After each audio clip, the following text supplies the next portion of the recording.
The idea that minds or mental aspects might be woven into the very fabric of reality has a quiet, almost patient appeal.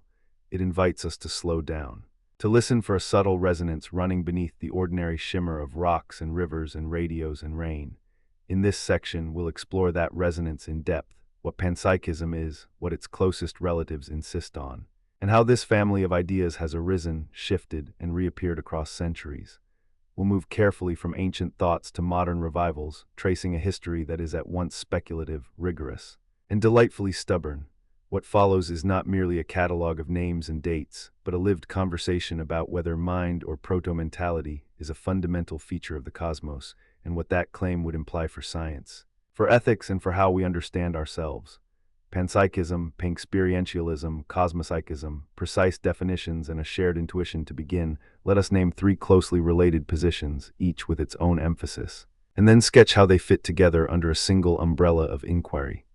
Panpsychism is the broad view that mind or proto-mentality is a fundamental property of matter, not something that only emerges at higher levels of organization like human brains. In its standard form, panpsychism asks us to consider that every substance, every particle, every field, every entity that exists carries with it some form of experience, or at least some rudimentary mental aspect. The key claim is not that little rocks think in the way we do, but that the very nature of something includes experiential qualities at some level of description. The proto-mentality, or proto-consciousness, is the operative word here, a spectrum of mind-like features that scale up or down with complexity. Experientialism tightens the focus from mind everywhere to experience everywhere. It is a version of panpsychism that foregrounds experience as the basic feature of physical reality, rather than insisting that every particle has thought in the human sense. Experientialism speaks of experience as an intrinsic property of the physical world, a basic ingredient of the cosmos that does not require a brain to be present. The difference may seem subtle, but it matters for how one treats the phenomenon. Experience is what it feels like to be something, but the nature of that experience can vary with scale and organization. Under experientialism, mind is not an emergent trick played by neurons, but a structural feature that pervades the world in a way that can, in principle, be traced through levels of complexity, from quarks and fields to organisms and communities. Cosmopsychism pushes the horizon even wider. It asks us to imagine that the universe itself has a mental aspect, a kind of cosmic mind that, in its own right, hosts a form of consciousness or mental character. In cosmopsychism, individual minds do not float in a vacuum of purely physical processes. Rather, the mental lives we have as organisms are real manifestations within a larger, possibly unified, mental field that encompasses the cosmos. The relationship between the universal mind and individual minds varies across proposals. Some suggest that micro-level experiences in complex systems are partial expressions of a grand cosmic experience. Others posit a more structural, non-reductive continuity between the mental properties of the universe and the interior life of its parts. The cosmos has a mind-slow drum, so to speak, and our own minds are rhythms within that drum.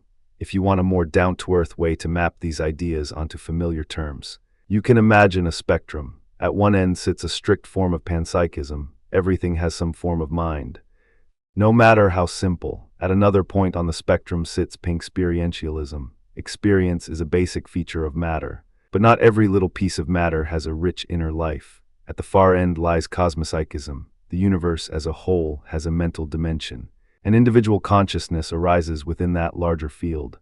These positions are not airtight species in a taxonomy. They are family portraits that share a common worry, that the ordinary story of physics, told in terms of particles, fields, forces, and laws, may be silent about a crucial feature of reality, experience itself.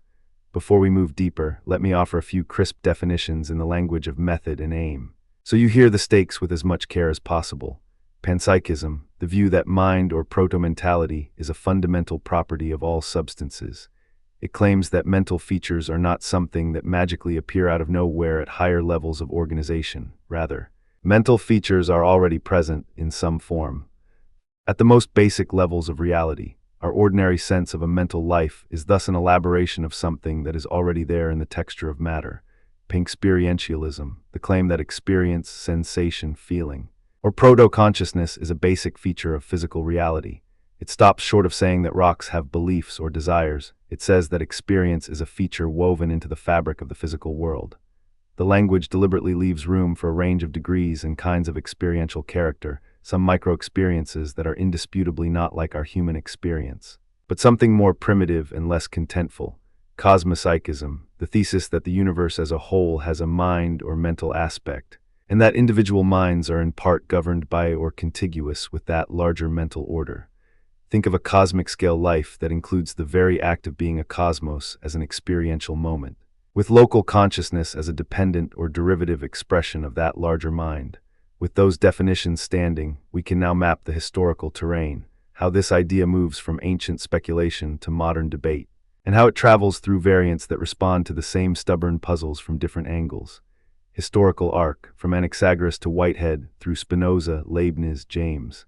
And the revival of the late 20th century, the oldest roots of the panpsychist family lie with the early pre-Socratic seers and philosophers who began to ask whether mind or animating principle might be more fundamental than mere material order. Among these, Anaxagoras of Clazomene stands out as a crucial early figure.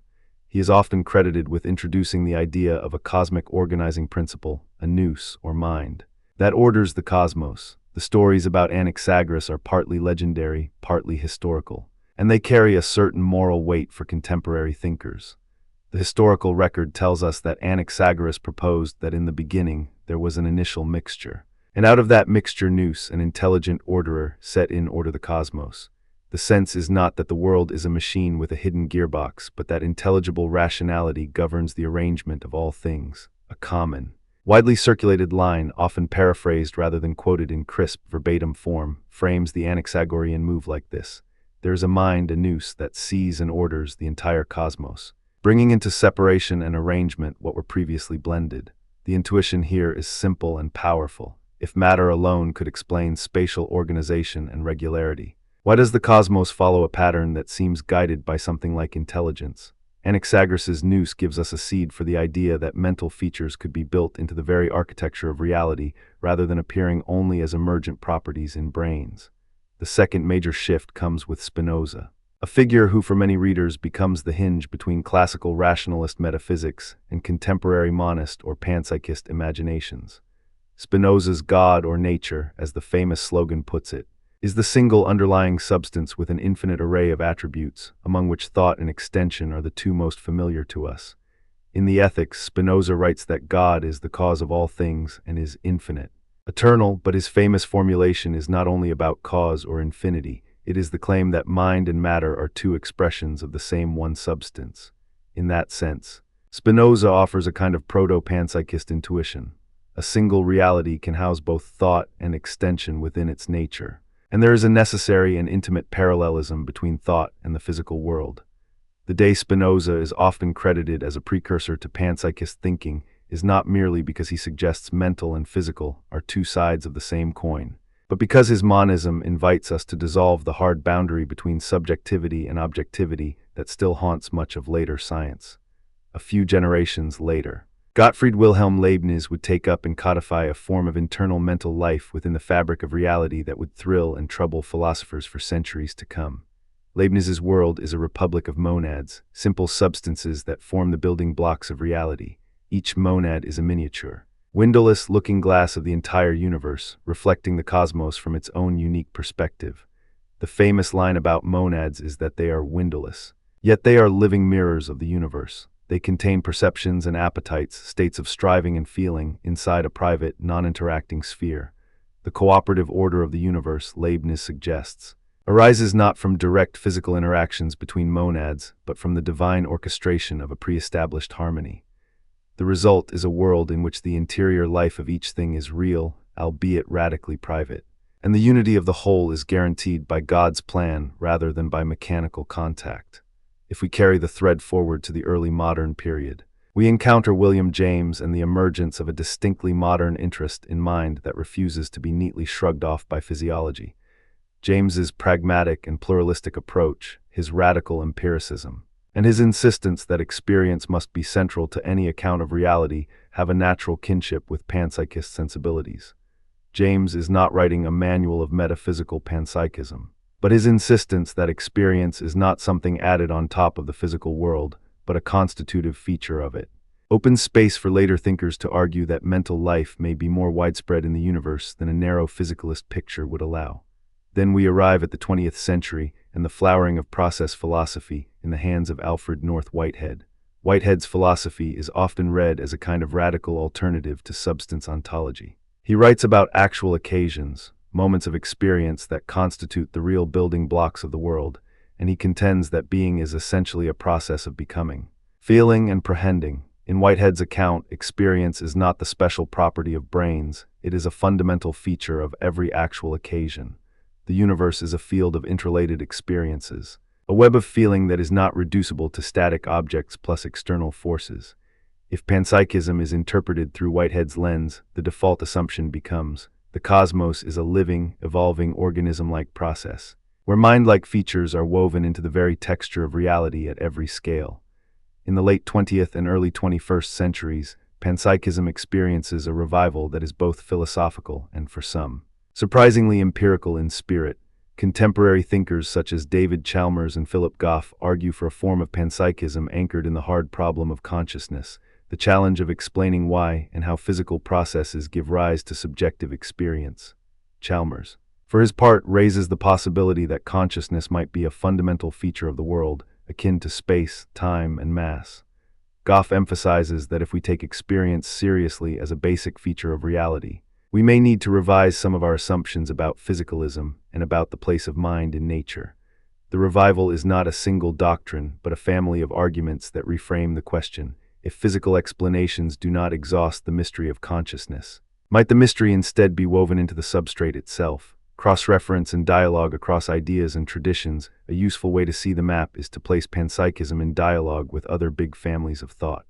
Physicalism, the view that everything is ultimately physical and that all phenomena can, in principle, be explained in physical terms, has long been the dominant framework in science.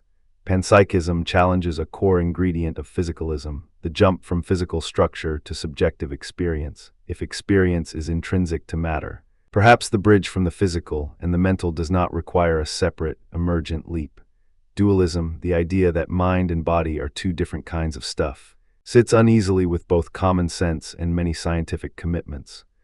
Panpsychism, in challenging the sharp divide between mental and physical, can be read as offering a third route, one that seeks unity without reducing the mental to the physical. Neutral monism, an approach associated with thinkers like Baruch Spinoza's certain readings and later, Bertrand Russell's and in some readings. William James's radical empiricism offers a different approach to the same central problem. It denies a strict ontological split between mind and matter, instead suggesting that both are manifestations of a more fundamental stuff or relational structure. When we turn to Spinoza and Whitehead, we see different flavors of a shared intuition, that mind and matter are not simply separate, but are connected within a larger, more unified metaphysical scheme. Spinoza's monism dissolves the mind-body problem by insisting that God or nature is a single substance with infinite attributes, among which thoughts and extensions are two of the most familiar.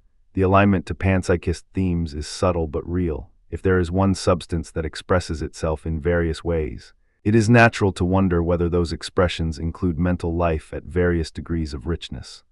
Whitehead's process theology, by placing experience at the core of reality, pushes this idea further into a dynamic, relational framework where experience is a fundamental mode of the world's becoming. Modern panpsychist arguments, as developed by Chalmers and Goff, have their own distinctive contributions. Chalmers's work frames the question around the hard problem and asks what it would take to treat consciousness as a fundamental property of the world, an idea that can be aligned with a cosmopsychist or panpsychist reading. Goff's formulation emphasizes the reasoning that microlevel experiences might combine to form macrolevel experiences in a way that fits with scientific constraints. He develops the combination problem as a central challenge. How do tiny, possibly dim experiences at the smallest scales scale up into the rich, unified consciousness we notice in humans? The conversation here is not a one-note argument but a chorus. Different melodies play off one another, and the rhythm of history shows how this family of ideas keeps resurfacing in response to the stubborn questions about consciousness. The best way to listen to these voices is not to pick a single slogan and fold your entire belief into it, but to hear what each voice is attempting to salvage or revise about our picture of reality. Anaxagoras' Noose, for instance, insists that order be grounded in mind-like principle rather than in brute mechanism alone. Spinoza invites us to see mind and world as two expressions of the same universal substance, rather than two separate tapes running in parallel. Leibniz's monads offer a way of preserving individuality and internal life, while still maintaining cosmic coherence through a pre-established harmony. James helps us appreciate that experience is built into the texture of reality in a robust, plural sense, while Whitehead asks us to see reality as a tapestry of occasions intensively felt in their own terms. The revival in contemporary thought asks how these ancient intimations can be reconciled with modern science and its demand for testable predictions, and what it could mean for how we conceive agency, responsibility, and what it means to be a subject in a cosmos that might be more alive than it appears on the surface. Substantive arguments, intrinsic nature, continuity, and the appeal of a unified substance. Now, let us turn to the heart of the philosophical case. Moving through three arguments often pressed in favor of panpsychism and its close relatives. The intrinsic nature argument, mind as a fundamental property, not an emergent feature. One of the core philosophical motivations for panpsychism is that mental properties feel irreducible to purely physical properties in the way we typically model them. The intrinsic nature argument posits that there is a kind of property dark side to matter, the intrinsic nature of physical things, that is not captured by structural, relational or functional descriptions alone. If, as modern physics often suggests, we can describe how a system behaves, but not what it is like to be that system from the inside, then mental properties may inhabit a more fundamental layer of reality than physics typically reaches. The claim is not that physics cannot tell us anything about matter, it is that there may be a layer of reality, or a kind of property, that physics is silent about because it concerns what it is like to have experiences, not merely how systems interact. A succinct way to phrase this argument is to say, the mental character of a system is an intrinsic aspect of that system, not something that has to be added on from the outside by a high-level description. If we accept that, then the mental properties of humans, feeling, sensing, imagining, need not be unique to brains but may reflect more general features of physical entities. From this perspective, the hard problem stops looking like a problem that only brains have and begins to look like a problem of understanding how experience can be a natural property of matter at all levels. The intrinsic nature argument thus recasts the question from how does consciousness emerge to why should we expect matter to have no intrinsic mental aspect at all. The universe would not be a silent machine with occasional sparks of consciousness. It would be a world in which sentience is braided into its most basic fabrics.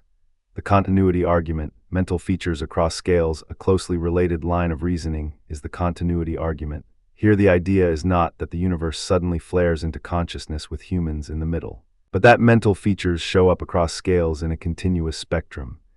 If experience is a fundamental feature, then it is plausible that micro-level phenomena, subatomic states, fields, perhaps arrangements not yet captured by our current physics, possess some rudimentary forms of experience or proto-experience.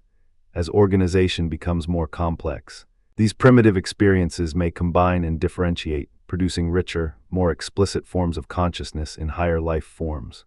The continuity view does not insist that a rock feels pain in the same way a cat does, but it invites the possibility that there is some internally felt character to even the simplest physical states, and that the human experience is a highly elaborated culmination of a long line of experiential scaffolding. The continuity argument often engages with the philosophical problem of how to explain unity and diversification simultaneously. If mental features are continuous with physical organization, then the mystery of how a single human mind arises from countless neurons may be recast not as a mysterious emergence, but as a kind of diminishing scale in which micro-experiences are nested within macro-experiences in a hierarchical or non-reductive manner. In this light, the combination problem you may have heard of, the problem of how many micro-experiences combine into one macro-experience, receives a new framing. The continuity view suggests that unity is not entirely a function of the brain's representational architecture in the sense of a single, homogenized consciousness. It might instead be an effect of deeper structural relations among experiences that already exist at microscopic levels. The radical implication is that mind, in some sense, is already there in the fabric of being, assembled and organized in ways we have only begun to map. The appeal of a unified substance, a historical motive reinterpreted. A third line of argument is historical and strategic, the appeal of a unified substance or a single underlying principle of order. The history of philosophy is full of debates about whether the world runs on a small set of fundamental kinds of stuff or whether the world's order emerges from a web of dynamic relations without any one substance claiming a privileged ontological status. Panpsychism does not insist that mind is the only stuff, nor that science should be abandoned for metaphysics. It is rather a claim that the best, most economical way to unify the appearance of mind with the plain facts of matter may involve thinking of mind as a fundamental property of substances, or at least as a pervasive characteristic of the very fabric of being. Historically, a version of this move has often been associated with the thought that a single substance, whether Spinoza's God/nature or some neutral ground, could allocate to itself the descriptions that we normally reserve for mental and physical domains.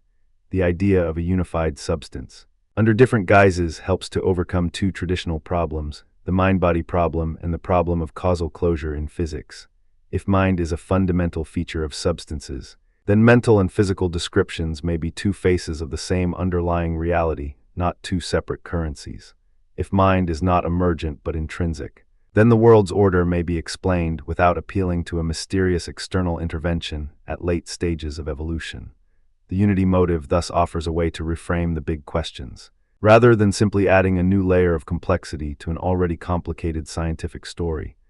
Two essential category analyses: what counts as evidence, what counts as explanation in engaging with these arguments. It is crucial to distinguish what counts as evidence for panpsychist proposals and what counts as explanation. Panpsychism often sits within a family of answers to the following two questions. First, why should we think mental properties are fundamental? And second, how can we reconcile mental properties with the highly successful, well-confirmed physical sciences? In the intrinsic nature argument, the evidence is often conceptual. The claim is that without positing a fundamental mental aspect, certain explanatory gaps remain, gaps connected to the qualitative aspect of experience. In the continuity argument, the evidence slides toward a methodological pose. If physical processes across scales exhibit patterns that look like the seeds of subjectivity, perhaps there is a continuity that physics has not yet fully explored or articulated. In the unity or substance argument vein, the historical intuition for seeking a cohesive framework becomes part of the justification. It is not only about solving specific issues of consciousness, but about sustaining a coherent worldview across domains of inquiry. These conversations require careful attention to what science can and cannot test. Critics often ask about empirical testability. How could we design a test that demonstrates micro-experiences in particles or fields? How would one measure proto-phenomenal states or the mental life of a rock? The responses to this challenge vary. Some proponents argue that we do not yet know what to test for. Others suggest that we can seek indirect evidence. For example, by exploring how a theory that posits pervasive experience makes novel predictions about structure, symmetry, or information processing that physicalism would not easily generate.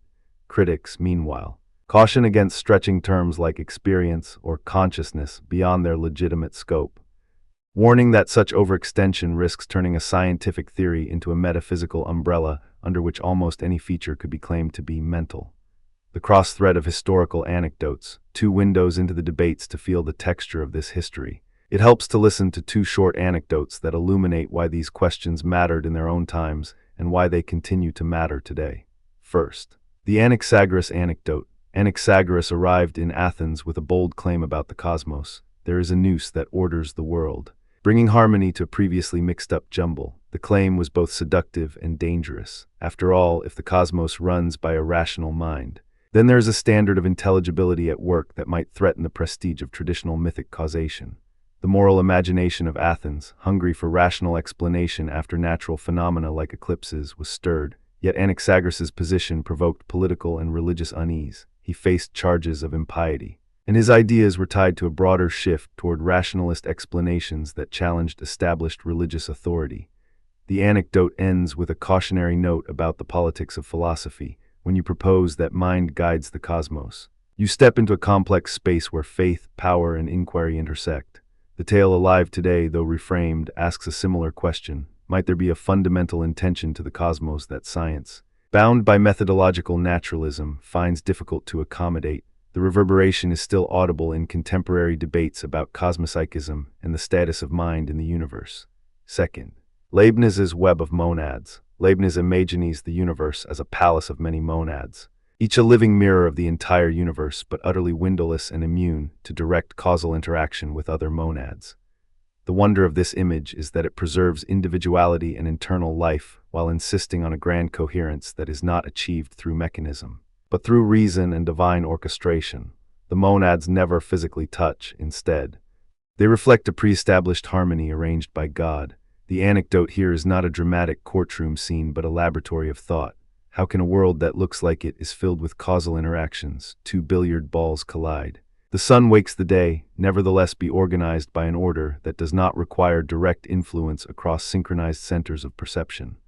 Leibniz's idea that every center of experience contains the entire cosmos, in a way that is privately meaningful yet publicly coordinated, invites us to rethink the nature of causation, experience, and connection. This is not a retreat into mysticism, but a provocative attempt to preserve a thick interior life of the world while preserving a robust, rationally legible structure to its order. A vignette about Spinoza's pantheism and the mind-body divide.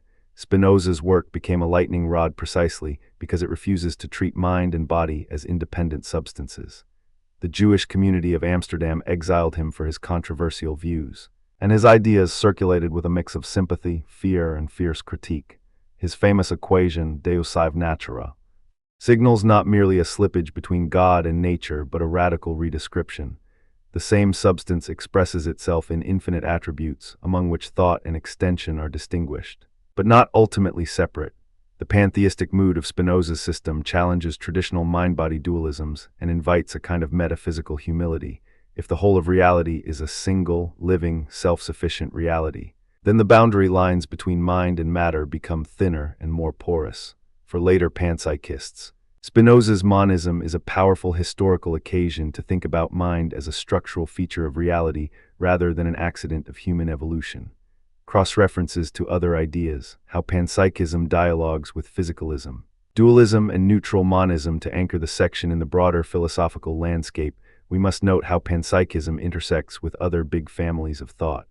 Physicalism, the doctrine that everything supervenes on physical facts, is the default position of contemporary science. Panpsychism is not necessarily anti-science, but it challenges a certain kind of completeness of physicalistic explanations.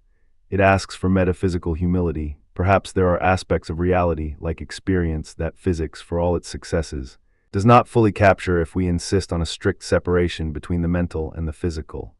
Dualism, with its sharp partition between mind and body, stands in a different relation to panpsychism.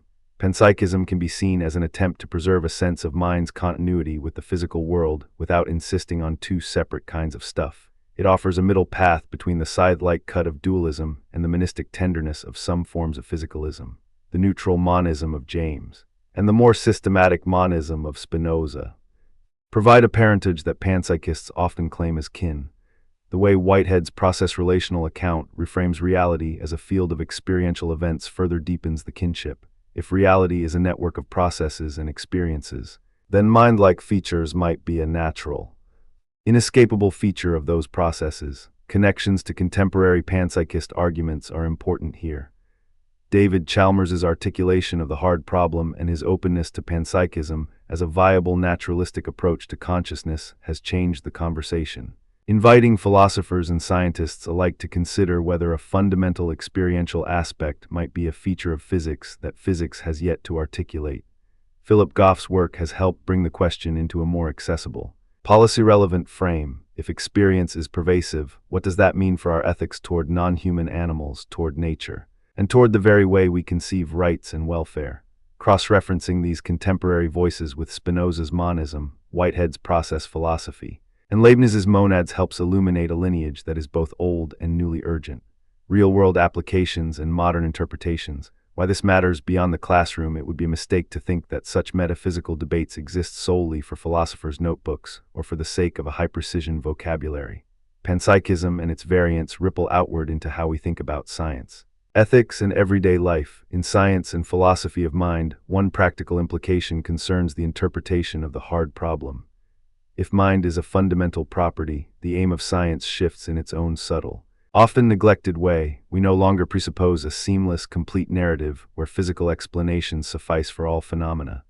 Instead, we ask what it would mean to integrate a principle of mental life into our best theories. Perhaps at the level of fundamental interactions or information processing, This does not instantly give us a laboratory test. It reframes the questions scientists ask about the nature of reality and the scope of explanation. In ethics and ecology, panpsychist thinking invites a broader circle of moral considerability. If rocks, rivers, and particles have some form of experience or proto-experience, our ethical obligations could expand in subtle but profound ways. The responsibility to treat the world with reverence might become not only a practical matter of conservation and care, but also a metaphysical commitment that recognizes some form of interior life or experiential texture within all beings. This is not to say that panpsychism prescribes a specific ethics. Rather, it broadens the horizon of what we take seriously as part of the moral community. In cognitive science and artificial intelligence, the questions are subtler but highly consequential. If the brain's architecture already embodies a form of internal life, would sufficiently advanced AI exhibit a form of proto-experience? Could there be a meaningful, though non-human, subjective life in sophisticated systems?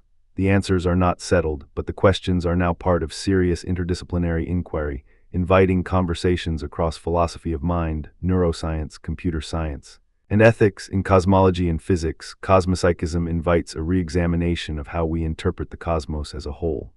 If the universe has a mental aspect, how does that shape our understanding of fundamental laws, information, and the evolution of complexity?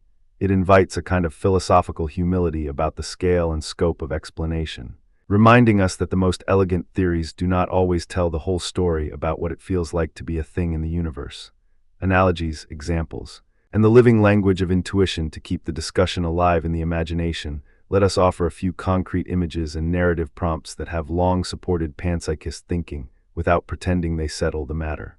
First, the Anaxagoras image. Think of a grand orchestra in which every instrument is, from the start, carrying a thread of melody. The conductor's hand sets the tempo and form. But the notes that individual instruments utter are not merely signals passed from the conductor. They carry their own microlives, their own possibilities for expression. The cosmos in this image has a score written in the language of mind, and Snooze is the musician who begins to play it in a way that makes sense to a choir of many voices.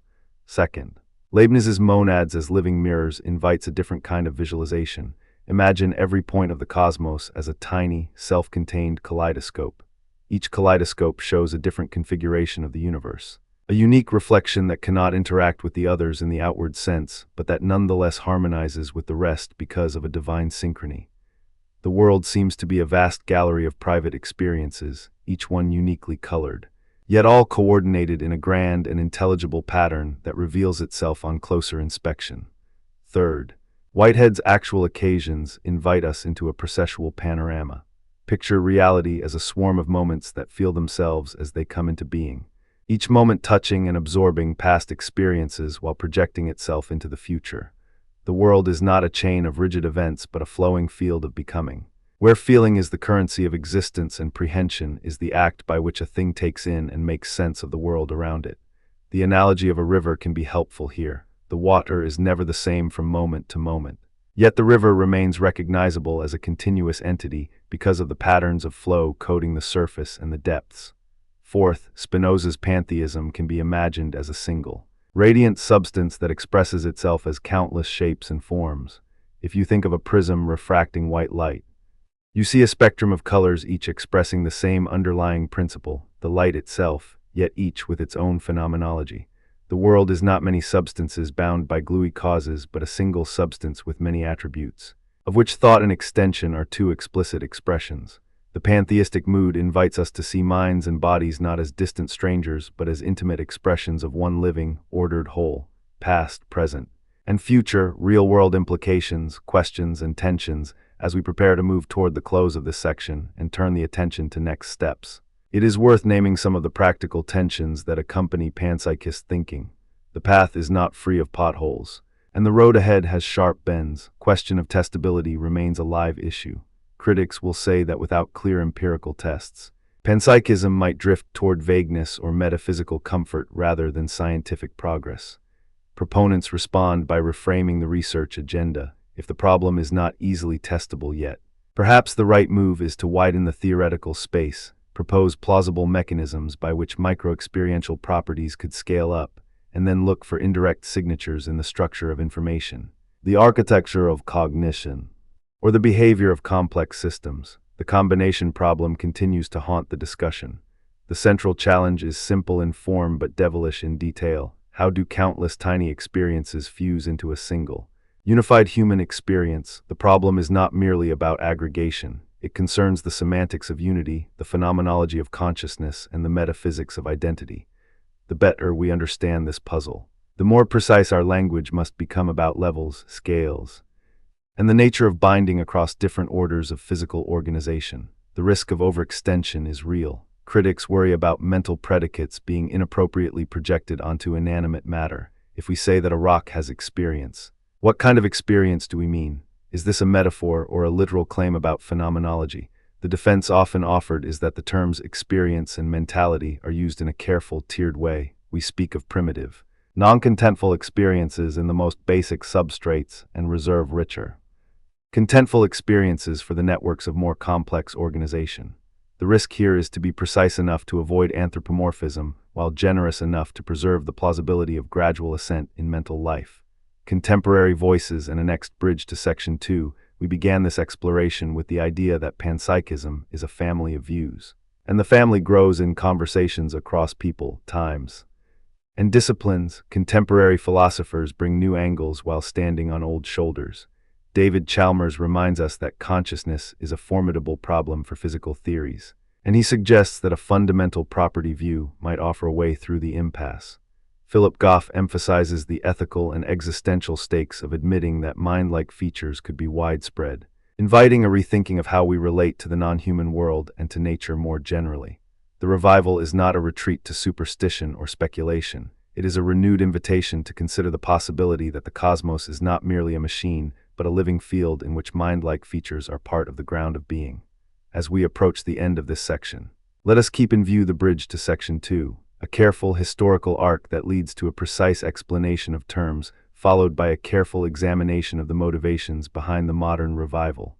In the next section, we will parse the core motivations the revival has turned into a program for inquiry: the desire to reframe the mind-body problem, the search for a more unified, content-rich ontology, and the claim that experience, rather than being an afterthought, may be an essential feature of the cosmos. We will then map the variants, panpsychism, experientialism, cosmopsychism, in relation to modern science, highlighting how each variant answers or sidesteps the three central arguments we discussed: the intrinsic nature argument, the continuity argument, and the appeal to a unified substance. Let us pause for a moment and listen for the quiet hinge that unites the old and the new, the conviction that the cosmos might be more intimate with experience than we typically admit. The ancient thinkers opened the door to a mood that would constrain or broaden scientific imagination for centuries. Spinoza, Leibniz, and Whitehead offered very different routes to a similar horizon: that mind and matter are deeply and indivisibly related, that experience is not an optional ornament of the universe but a thread running through its very fabric, and that the most radical metaphysical moves can arise out of careful attention to what it would mean for reality to be more alive than we usually suppose. The modern revival asks, if that is the trajectory of thought, what kind of science, ethics, and worldview does it demand of us now? To close this section, a concise meditation that can serve as a bridge to the rest of the course. Panpsychism invites a rethinking of how we define reality. It invites humility about what counts as evidence and what kinds of explanations are acceptable. It invites a renewed attention to the interior life of things, not as an abandonment of science, but as a challenge to its limits and a courage to ask questions that science alone might not settle. If the universe is a cosmos with a mental dimension to its very substratum, then the boundary between mind and matter changes its color, its tone, and its texture. The next section will move us deeper into the historical conversation around these ideas, analyzing the core concepts with greater precision, and preparing the ground for a more detailed map of the variants. We will take up the explicit arguments, the counter-arguments, and the ways in which modern thinkers relate panpsychism to contemporary science. We will also begin to use concrete examples to illuminate how these ideas might matter in the laboratory of philosophical and empirical inquiry, and we will return to the old stories with a new ear, hearing anew the way Anaxagoras, Spinoza, Leibniz, James, and Whitehead cast doubt on the neat, exclusive accounts of mind and matter that have ruled too much of the conversation for too long. Primary sources and quotes to listen for in this lineage as you reflect on this narrative. A few primary statements stand out because they anchor the intuition that mind, experience, and a fundamental aspect of reality might be closer than ordinary physics would suggest. From Anaxagoras. A fragment often summarized as, "The cosmos was once a jumble, and nous, the mind, then set it in order." The essence of the claim is not that mind sits atop matter, but that mind is the organizing principle of order itself. The precise wording varies in translations, but the thrust remains: there exists a mind that orders. And that order is not merely a product of physical processes without intelligence behind them. From Spinoza, the proud slogan, Deus sive natura, the ethics presents God and nature as one substance. With infinite attributes, mind and matter are two of those attributes. Not two separate things chained by external causation, but two expressions of a single underlying reality. The claim resonates with panpsychist motifs because it envisions a reality in which mental life and physical extension are integrated within a comprehensive unity. From Leibniz, the image of monads as living mirrors of the universe, windowless yet reflecting the whole cosmos from their own interior vantage points. The famous line, though to be read as a noble metaphor rather than a literal picture of the world, helps us imagine how many distinct centers of experience might harmonize into a coherent world through a rational order designed by God. From Whitehead, the idea that reality is a network of actual occasions, each with its own experience and its own process of becoming. The vocabulary of prehension, concrescence, and felt laying of past into future offers a robust way of thinking about how micro-experiences combine and how the cosmos might be a field of experiential life rather than a static machine. From William James and the early 20th century mood of the revival. The claim that experience is not something we add to physics, but something that physics only partially captures, and that radical empiricism invites us to attend to the role of experience across the levels of reality. From David Chalmers. The insistence that the hard problem of consciousness invites us to consider the possibility that consciousness is fundamental rather than emergent. From Philip Goff.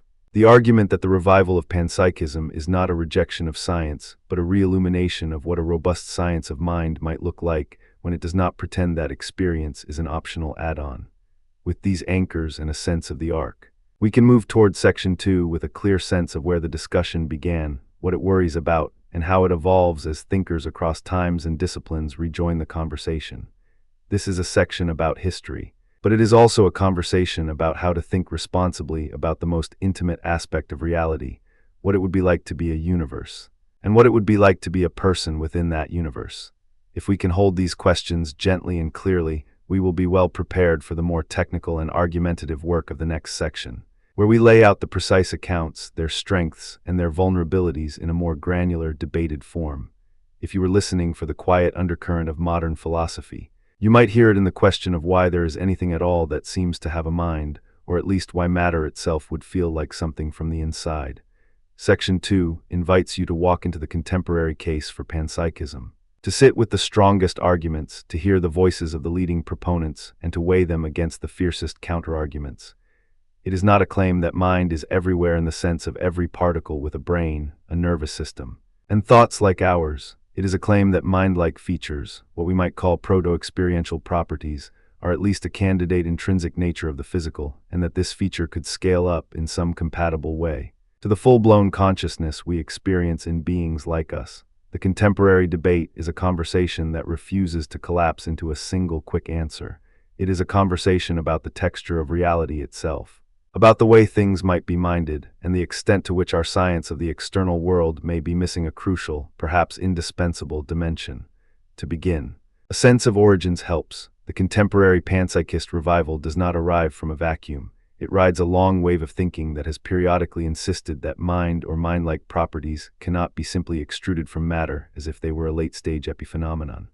One of the oldest and most influential threads in this story runs through Leibniz, Spinoza, and a broader tradition that never fully abandoned the possibility that mind-like attributes belong to the very fabric of nature, not merely to living organisms with brains. Leibniz's monads stand as a famous historical milestone. In the monadology, he describes the basic entities of reality as simple, indivisible substances that nevertheless reflect the universe from their own points of view.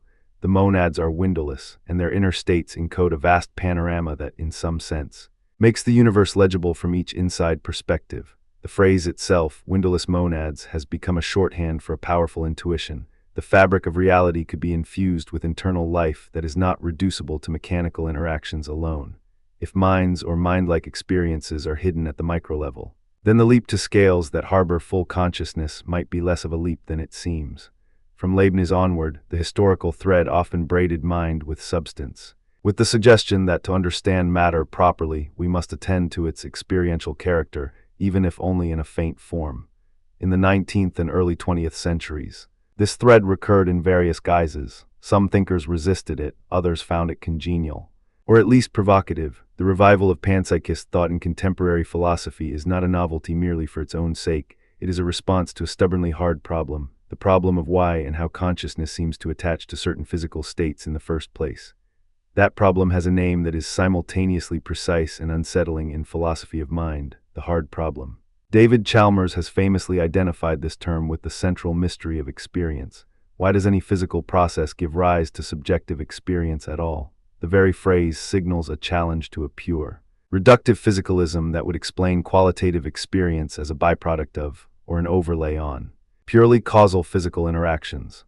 Panpsychism directly engages this challenge by proposing that the intrinsic nature of matter includes something like experience, or at least proto-experience. If matter possesses such intrinsic nature, the emergence problem, how micro-experiences combine or scale up, becomes a different puzzle. One that is tackled not by denying consciousness, but by rethinking what counts as the basic stuff of reality.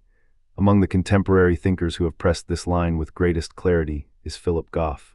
He has argued precisely that panpsychism should be understood as a theory about the intrinsic nature of matter, a claim that does not require us to grant phenomenal properties to rocks and electrons in the sense that a human would savor a melody. Rather, Goff's formulation invites us to consider that the basic stuff of physics might be something like experience in some form. It is a way to preserve continuity with everyday experience while insisting that this continuity is not an illusion produced by higher-level organization alone. In his own words, if we are honest about physics and its limits, the intrinsic nature of matter is mental. That sentence is more than a slogan, it is a precise diagnostic move. It says, our best physical theories describe relationships, forces, masses, energies, fields, and information relations among parts of the world. They do not themselves tell us what those relations feel like from the inside. Panpsychism tries to fill that gap by positing that the very character of the physical, at its most fundamental level, includes experiential facets that, though primitive, are real. When we turn to David Chalmers, we encounter a different kind of impetus, a cosmopolitan, cross-disciplinary energy that has brought the discussion to a personal and widely accessible plane. Chalmers has been a leading advocate for the view that panpsychist or cosmopsychist possibilities are not reckless speculation, but serious competitors to standard physicalism. His work has spotlighted the idea that the universe could itself be conscious, in a sense that grounds local consciousness in living beings like us. This is not simply more mind ceded to the physics department. It is a pivot in thinking about the scale and distribution of mind across the cosmos. In his framing, the cosmological scale matters. The mind of the universe, if it exists, could ground the minds we experience locally. Chalmers's approach invites a natural extension of the panpsychist project. If mind is fundamental, and if certain information theoretic and relational structures are fundamental, then the universe as a whole might display a kind of mental life that is inaugurated or realized in particular local nodal points, the conscious beings we are. Galen Strawson enters the conversation with a different tone and a different goal. He is not content with a naive monism that tries to swell little minds into large minds as if consciousness were merely a matter of scale. Rather, Strawson attempts a careful, sometimes cautious, defense of panpsychism as a serious physicalist option, while also insisting on scrupulous attention to the metaphysical and epistemic costs of any theory that would render mind a rare and isolated property, a product only of particular configurations of matter. His position is often described as critically nuanced. He argues that panpsychism, if it is to survive in the crowded field of metaphysical theories, must address how micro-level experiential features could cohere into macro-subjectivity, and he worries about the temptation to dress up speculative ideas in the garb of empirical prestige. He is, in effect, the moderator who keeps the conversation from sliding into mere wonder and into speculative grandiosity. Still, his critique remains deeply respectful of panpsychism's core insight, that the problem of consciousness is not easily solved by a single move of reduction, and that the right theory may require rethinking what we take as the physical itself. If we widen the lens to include William James as a historical precursor, we find a temperament that can illuminate why contemporary thinkers are drawn to these ideas. James was not a dogmatic champion of panpsychism, but his radical empiricism and his willingness to reframe the nature of the world in terms of experiential elements laid a groundwork for later thinkers to ask whether mind-like features might be more widely distributed than the standard physicalist view assumes. James's insistence on experience as a fundamental component of reality challenges the neat, closed system of classical physics as the sole framework of truth. He invites us to imagine that the world's texture includes subjective elements, not simply as epiphenomena that arise under certain biological conditions, but as potential ingredients of the very architecture we call reality. In that historical light, the modern arguments sound less like a boutique theory and more like a revival of a conversation that once felt urgent to thinkers who believed that the boundaries between mind and matter were not fixed, but porous. With this sense of context, we can move into the four core arguments that organize the contemporary case for panpsychism. Each argument is framed as a central thesis about how mind might be grounded in the physical world, and each is supported by thought experiments and cross-references to related theories. From information theory to cosmology, the question is not simply whether a particular argument is true or false, it is whether it can illuminate the hard problem of consciousness in a way that is coherent with physics, with empirical constraints, and with our ordinary experience of reality. The first core thesis is the intrinsic nature/realism about mind. This argument asks us to take seriously the claim that mind or mind-like properties are not optional epiphenomena, but rather fundamental features of the physical world's ground level. It looks at the physical world and asks, what if the thing physics assumes as the nature of matter is in fact something that has experiential character at its base? Proponents like Goff emphasize that physics, as we currently practice it, speaks in terms of structure, interactions, relations, and quantifiable fields. It does not, however, about itself deliver a robust account of what it is like to be a given physical state or object. That is precisely where panpsychism proposes a bridge. The intrinsic nature of matter is, at bottom, something like mind. This does not mean that rocks are conscious in the way people are. It means that the basic stuff of which rocks are composed possesses a form of experience or proto-experience that is appropriate to their level of organization. And crucially, this intrinsic nature must persist through the most reductionist experiments. Even if we strip away all high-level structure, the ground state remains something that has experiential character, albeit perhaps a very subtle, unpsychologized kind. To illustrate this, think of micro-experiential features as the soil from which larger experiences crop up. We can phrase this as a two-step ascent. First, particles, fields, or other fundamental constituents have primitive, proto-phenomenal properties. Second, when many of these constituents interact, their micro-experiential features could, under appropriate conditions, yield a macro-level conscious subject. The micro-phenomenal layer functions as a building block rather like bricks in a wall. Each brick bears a tiny bit of experience, and when assembled according to the laws of physics, the resulting edifice could be a conscious organism with a unified point of view. The thought experiment that often accompanies this discussion is the micro-experience in a world of many particles, each carrying a sliver of subjectivity. It is not that a rock suddenly feels like a rock with skull, but that the rock's micro-feelings, if you will, are real in the same sense that the macro-phenomena we call consciousness are real, only at a different scale and with a different complexity. The bridge from micro-experience to macro-consciousness is often described as an emergent, or perhaps a grounded, reassembly of primitive experiential features into a new form of subjectivity. The challenge is to articulate the rules by which that reassembly could occur in a manner consistent with physics, rather than a mere philosophical convenience.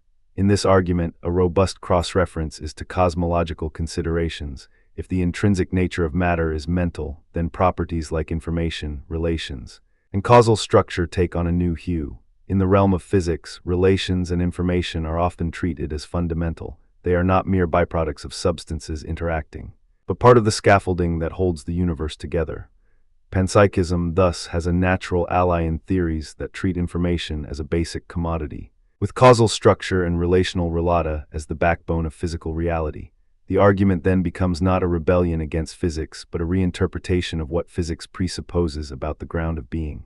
The intrinsic nature of matter as mind is not a contradiction to a physically robust universe. Rather, It is a formulation of how the universe could be simultaneously physically robust and internally experienced.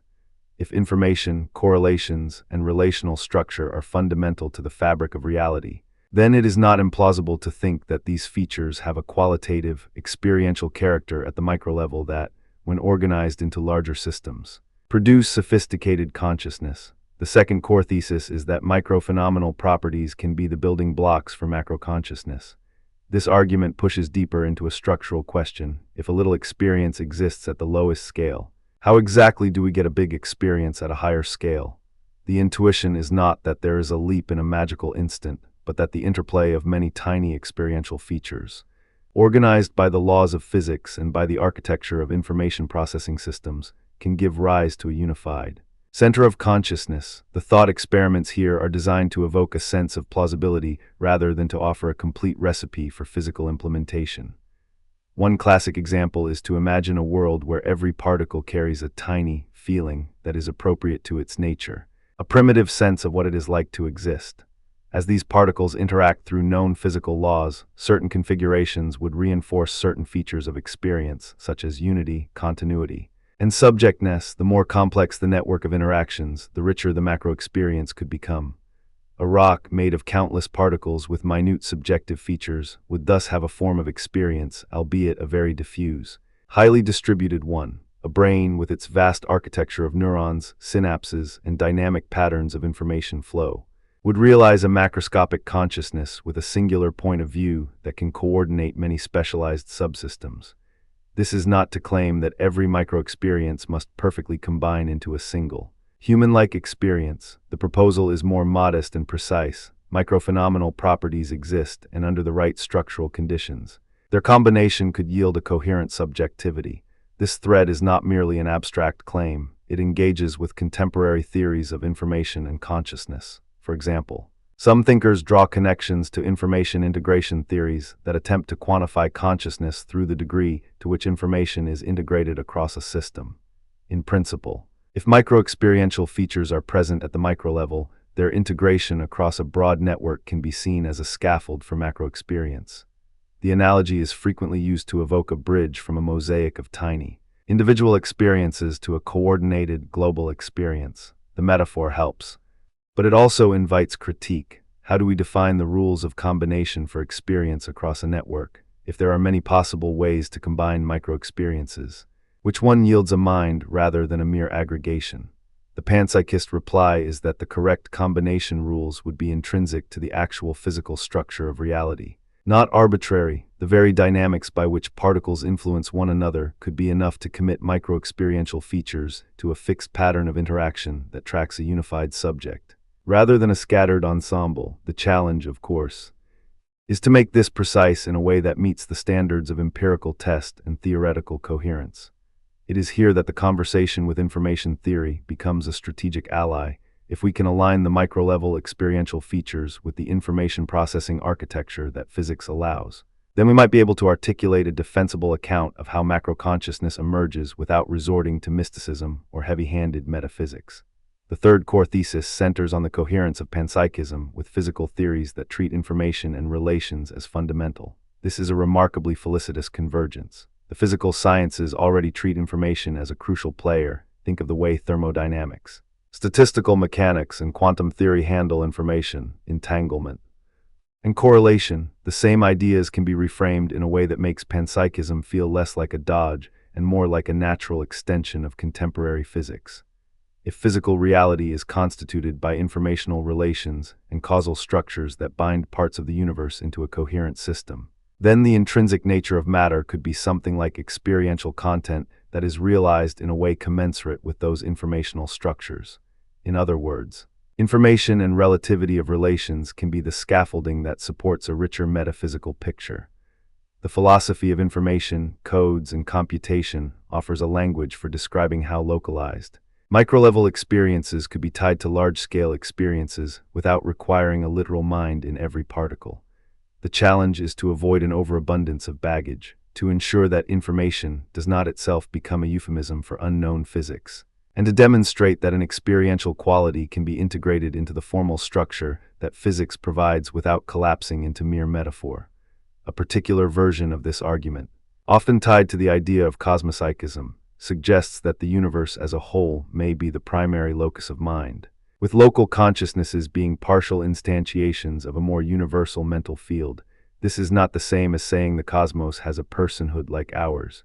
It is a claim about the distribution of mind across scale. The universe, viewed as a single, holistic system, might possess a kind of mind power that grounds the local minds we encounter. Cosmopsychism is not a rejection of physicalism or reductionist science. Instead, it offers a larger-than-local framework where the unity of consciousness is preserved by recognizing that the largest scale of physical reality may be subject to a form of mental organization.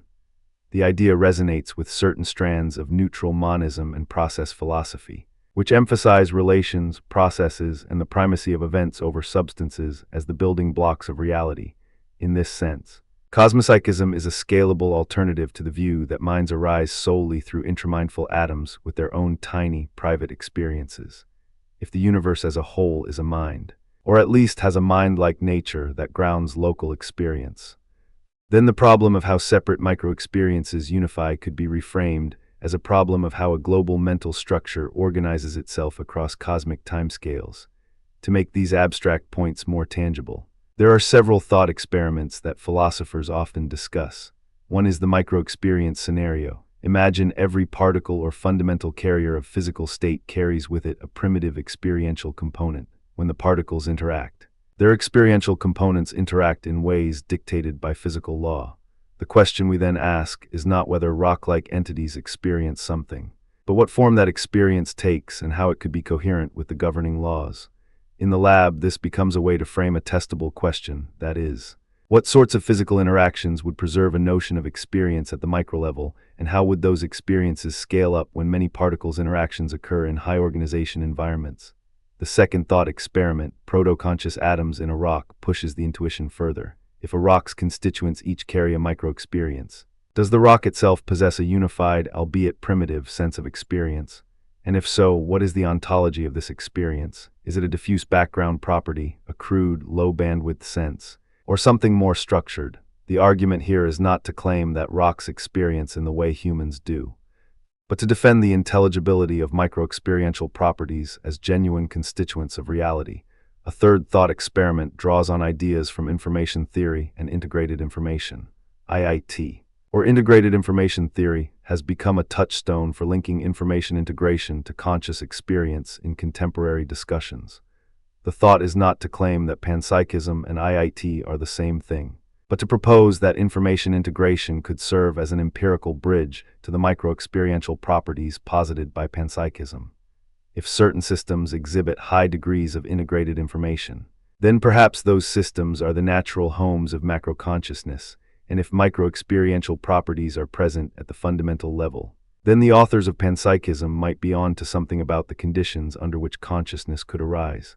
The cosmopsychism variant adds a fourth thought experiment. Imagine that the universe itself experiences, and imagine that this cosmic mind projects or grounds local minds through a process of cosmological grounding. In such scenarios, remote scales become connected by a shared experiential substrate, the world we inhabit. With its laws, constants, and mathematical structure, may be the emergent surface of a more expansive, cosmically minded reality. The fourth core thesis is the coherence of panpsychism with cosmopsychism as a scalable alternative to intramindful atoms. This is a subtle move, one that aims to reconcile the deep intuition that there is something mind-like about physical reality with a desire to avoid a proliferation of tiny minds that cannot be meaningfully unified into a single agent. Cosmopsychism reframes the question, rather than asking how innumerable micro-experiences cohere into one conscious subject. We ask how the universe as a whole could ground local consciousness through a shared mental reality. David Chalmers defends cosmopsychism as a serious option within the broad family of panpsychist theories. The argument is that the universe's own mind could provide the architecture that makes sense of why any single organism has a unified, phenomenal perspective at all.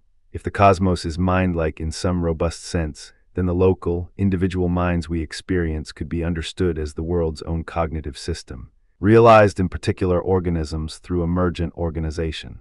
In this light, the problem of the combination is reframed. The combination of micro-experiences might be a matter of the cosmos's fundamental structure and its way of manifesting itself in local configurations, rather than the private aggregation of countless disjoint experiential fragments. The upshot is a view that yields a more economical metaphysical picture than a naive proliferation of microsubjectivities. It offers a unifying perspective in which the mind of the universe provides the seedbed for all local consciousness. The contemporary case for panpsychism thus rests on a set of interconnected moves. First, the intrinsic nature thesis holds that mind-like properties are not merely emergent adornments but fundamental features of matter. Second, the micro-experiential building block thesis asserts that microphenomenal properties exist and can be organized into macro-consciousness under appropriate physical conditions.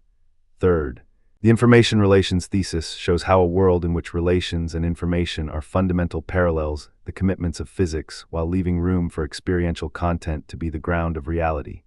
Fourth, Panpsychism offers a scalable, universe-spanning alternative to an endless proliferation of micro-experiences, suggesting that the architecture of the cosmos could ground local minds without compromising the integrity of physical explanation. When taken together, these theses present a robust, if provocative, framework that invites serious philosophical inquiry and careful scrutiny, but no serious philosophical account is complete without facing the counterarguments squarely. The most notorious, and perhaps the most stubborn, is the combination problem. If every particle or fundamental component carries its own micro-experience, how do countless micro-experiences blend into a single, coherent subjectivity? How does a universe of many subjects, so to speak, yield a unity that we recognize as a person, a thinker, a conscious agent with a private perspective? The panpsychist response is to distinguish levels of organization, to propose that the combination requires a specific alignment of micro-features, governed by the physical structure, to produce a unified macro-subject. Some defenders argue that the very success of information processing in complex systems suggests that unity can emerge from distributed processing without requiring a single mind attached to every particle. Others proposed a more radical approach. Perhaps there is a natural kind of identity or correspondence between micro-experiences and macro-experiences that ensures unity without implying naive aggregation. Still others hint that the problem might reveal a deeper principle about causation, correlation, and the nature of phenomenal binding that physics alone has not yet articulated. Another significant counterargument concerns empirical falsifiability and predictive power. Critics ask, how could we test panpsychism in a way that would differentiate it from standard physical accounts? If the intrinsic nature of matter is mental in a minimal, proto-experiential sense, can we design experiments that would reveal the presence of such features in non-living matter? The worry is that panpsychism could become unfalsifiable or metaphysically extravagant, merely relocating the mystery rather than solving it.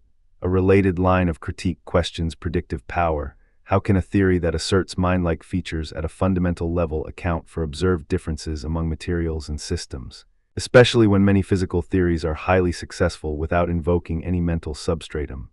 The cosmopsychist version, while elegant in its broad scope, exacerbates these concerns. If the universe is a mind, what empirical signatures would we expect, and how would we separate such signatures from those of conventional physics? Proponents respond by reframing falsifiability in cosmopsychism. The theory makes clear, testable commitments about the nature of physical law and the grounding of consciousness, albeit in a way that may require novel forms of evidence or interpretation. They insist that a theory should not be dismissed because it cannot be tested by the same means as a purely mechanistic account. It should be evaluated by its coherence with existing knowledge, its explanatory scope, and its ability to illuminate the hard problem rather than shrink from it. A third set of objections concerns the risk of metaphysical extravagance. Critics worry that panpsychism risks inflating the ontology of the world with an apparently excessive number of mental entities or features that we cannot meaningfully conceptualize or empirically differentiate. They fear a theory that, at first glance, seems to presuppose a kind of universality of mind, may end up wandering into dialectical space without firm ground in experimental science. The panpsychist reply is to emphasize methodological humility. If mind is indeed a fundamental ingredient, then we must not demand a neuroscientific or physicalist memory of mind that denies its possible presence in the most basic constituents of reality. The aim is not to claim that rocks think thoughts, but to acknowledge that the internal character of matter could be something like experiential to a degree that does not contradict what we know about the physical world. This is a carefully calibrated move, It respects the success of physical theories while offering a coherent and comprehensive account of why conscious experience feels so central to our existence. In that sense, the charge of metaphysical extravagance becomes a test of whether the theory can maintain a principled restraint in what it commits to, while still offering an illuminating explanation of the hard problem. A fourth objection weighs the historical and philosophical precedent for mind and matter against the more grounded achievements of modern science. Skeptics remind us that the history of science has advanced by explaining phenomena through well-supported theories that do not require mind and matter to be the starting point for explanation. They warn that panpsychism could risk reintroducing a form of vitalism, a claim about life and mind that science has gradually replaced with more precise accounts of physical processes. The panpsychist response is to argue that this is precisely why the modern formulation is carefully couched, not as a claim that mind is the only ground of reality, but as a claim about the nature of matter itself being intrinsically related to experiential features. The hope is that, by aligning panpsychism with contemporary physics, information theory, and cosmology, the theory maintains its integrity while offering a more robust way to address why consciousness appears to be tied to particular structural configurations in nature. The aim is not to replace experimental science, but to reframe the ground-level assumptions. What would you be committed to if you started from the basis that matter has an experiential character? The answer, for many, is that you would be led toward a family of theories worth exploring with open, critical, but hopeful inquiry, alongside the conceptual arguments. The contemporary case for panpsychism draws on a set of real-world applications and adjacent interpretive moves that help to keep the discussion grounded in science and everyday life. The practical interest is not to replace neuroscience or physics, but to enrich the vocabulary with which we describe the most mysterious aspects of experience. For instance, the idea that information and relations are fundamental resonates with how we understand quantum information and entanglement. It also resonates with the computational theories of mind that jumpstart new ways of modeling cognition, perception, and even social dynamics. If minds are built, at least in part, from the fabric of information, then panpsychism can be offered as a philosophical companion to the science that treats information as a real physical degree of freedom, one that has a qualitative dimension that is not yet captured by formal models. And there are modern interpretations that seek to harmonize panpsychism with ongoing research in cognitive science, neuroscience, and artificial intelligence.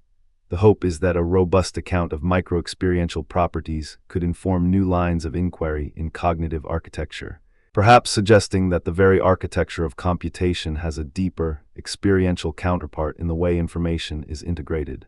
When we bring in examples to ground the theory, a few stand out as particularly evocative. First, the micro-experience idea, the proposal that particles carry primitive experiential features in a lab-like or thought experiment setting.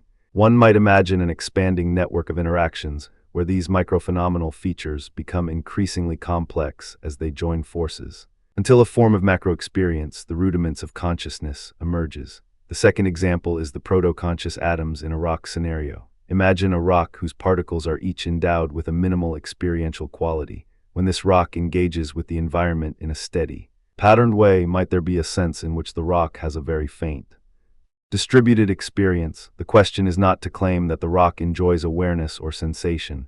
It is to propose that there is a coherent sense in which micro-experience exists at the root of the matter in a way compatible with physics. In tandem, we can connect to contemporary scientific ideas about information integration and the way network systems achieve global coherence. An IIT-like perspective provides a potential bridge. If a system's information is integrated in a certain way, it yields a degree of subjectivity that could be realized as macro-consciousness in appropriate organisms. The cosmopsychism scenarios, in which the universe's own mind grounds local consciousness, may be more speculative, but they are not merely flights of fancy. They offer a coherent global picture that could align with the unity of experiences we observe in nature while remaining consistent with empirical findings. Two further anchors for the discussion come from living thinkers who have helped shape the contemporary discourse. Philip Goff, already mentioned, represents a central modern defender who insists that the core of the debate is not a metaphysical carnival, but a serious re-examination of what physics presupposes about the ground of reality. He is explicit that the intrinsic nature of matter is mental, a claim that, if accepted, does a lot of philosophical work by dissolving the apparent gap between the physical and the experiential. David Chalmers is a co-driver of these conversations. especially through his engagement with Panpsychism as a robust and testable framework for thinking about mind and universe. He invites his colleagues to take seriously the possibility that the deepest structures of reality are not purely physical in the sense of classical mechanics, but involve a form of mind that pervades the cosmos. Galen Strawson offers a counterbalance. A careful practitioner of reflective metaphysics who challenges sweeping claims while remaining open to the possibility that panpsychism, properly constrained, might be the only philosophically coherent way to preserve the reality of experience within a naturalistic framework. William James, as a historical figure, reminds us that the move toward a mind-informed view of reality has a long and venerable lineage in the history of philosophy. If we listen to these voices together, we get a map for how the contemporary case is meant to be read, not as a trivial addition to a crowded debate, but as a serious, nuanced attempt to realign our fundamental assumptions about the ground of reality in light of the most challenging questions about consciousness. Cross-referencing helps sharpen the mind about what panpsychism is not. It is not a mere alternative to physicalism that glibly says, everything is conscious. It is a more careful claim about the nature of matter, the scale at which mental properties could be meaningful, and the ways in which mental phenomena could be grounded in the same natural laws that govern the physical world. The connections to neutral monism, to Panpsychism, and to various theories of information remind us that this debate lives at the intersection of metaphysics, epistemology, and the philosophy of science. It interacts with ideas about how to interpret the information that physics reveals, how to account for causation and correlation across different scales, and how to understand the role of mind within the long story of cosmology. It also sits within the broader conversation about the hard problem, if there is a way to reposition the ground of reality so that mind is present in a form that is compatible with the success of science, then the hard problem is made tractable in ways that would have seemed improbable to a century of strictly physicalist philosophy. In sum, Section 2 presents the contemporary case as a thoughtful, carefully argued, historically aware project. It is not a rebellion against science. It is a reimagining of the kind of science we should be doing if we take seriously the sheer persistence and pervasiveness of conscious experience. It invites us to treat mind as a potential fundamental property of matter, to consider how micro-experiential building blocks could assemble into macro-consciousness, and to examine how modern ideas about information and relations could provide precisely the toolkit we need to articulate that assembly. It invites cosmology into the conversation, offering Panpsychism as a scalable way to think about the universe's own mind and its possible grounding of local consciousness. It asks us to listen to the skeptics, those who insist on empirical falsifiability, those who worry about the combination problem, those who fear metaphysical extravagance, and to engage with their concerns with intellectual seriousness and methodological restraint. And it invites us to hear the voices of its leading proponents, Goff, Chalmers, Strawson, James, as well as the deep, historical threads that connect this modern debate to the long memory of philosophy about mind and matter. To close this section, consider a sequence of questions that often punctuates the contemporary discussion. If the intrinsic nature of matter is mental, what would be the simplest, most parsimonious way to describe that nature, if micro-experiential properties exist? What concrete ontological commitments would be needed to express their properties in a scientifically respectable vocabulary? How would we calibrate a theory of combination that respects both the unity of conscious experience and the distribution of micro-experiential features across disparate substances? And finally, what sorts of empirical consequences would a panpsychist framework generate that could be tested, or at least probed, by future research in physics, neuroscience, or cognitive science? The answers are not settled. They are the subject of ongoing exploration and debate, but in the spirit of the thinkers we have encountered, the conversation is worth pursuing not as an exercise in speculative whim, but as a rigorous inquiry into the most intimate and most universal question of all. What is it like to be something? And how is that feel of being connected to everything else that exists? The contemporary case for panpsychism, as presented by Goff, Chalmers, Strawson, and their interlocutors, offers a disciplined, intellectually generous path through that question, one that remains open to revision, debate, and the patient work of philosophical illumination. If you have followed along to this point, you may find that your own sense of how mind and matter fit together has been nudged, perhaps unsettled, but certainly engaged by a line of thought that refuses to pretend that consciousness can be reduced to stones and neurons without leaving behind a trace of wonder. And if you are new to these ideas, You might feel a cautious curiosity, a sense that a conversation about the mind and matter is a conversation about the meaning of reality itself. A conversation that is very much alive in the philosophy of the present moment. What follows in this section is a careful walk through the critic's lane, a long corridor in the philosophy of mind where arguments, rebuttals, and the temper of the debate mingle. If panpsychism is a map to a very old territory, where mind and matter are not so strictly separated as common sense or standard science might have us believe, then the critiques about it are not merely snipe scores at an exotic view. They are the structural weather in which any candidate for a theory of consciousness must weather if it hopes to endure. So we begin with the objections that keep showing up. The logical and methodological potholes that critics insist any serious defender must map, and then we wander into the defense landscape, where proponent strategies prowl, where the terrain shifts between metaphysics and science, and where old ideas are retooled into new forms. And throughout, we will intersperse concrete thought experiments, historical notes, and cross-references that illuminate how the debate has unfolded, why it matters, and what it would mean if panpsychism were true. This is not a victory march for a single camp. It is an anatomy of the debate, with the aim of helping you discern what is at stake and how the arguments hang together. Let me begin by anchoring in the main objections that have structurally shaped the discussion. There are 4 that you will hear again and again: the combination problem, the explanatory gap, empirical and methodological challenges, and concerns about ontological inflation and simplicity. Each of these is a doorway into deeper questions about what it would mean for mind-like properties to be widespread, how micro-experiences could coherently assemble into macro-experiences like ours, and what counts as a satisfactory explanation in philosophy of mind. And because philosophy loves to trade on nuance, you will find that the objections are not merely panpsychism is false versus panpsychism is true. They are questions about the criteria of explanation, about the nature of what counts as a primitive versus what counts as a derived property, and about whether there are coherent scales of consciousness that can bridge the ordinary and the extraordinary. The combination problem is the most famous of these objections in contemporary debates. The name itself suggests a concern. If consciousness is real at microscopic scales, for instance, in the basic constituents that panpsychists say carry some form of proto-experience, then how do many tiny, private experiences compose into the single, unified, rich experience we have as a single subject? How do 1,000 micro-experiences, each perhaps a glimmer of feeling or mood, join to produce the qualitative, integrated life of a human being? The question is not merely that experiences might sum up.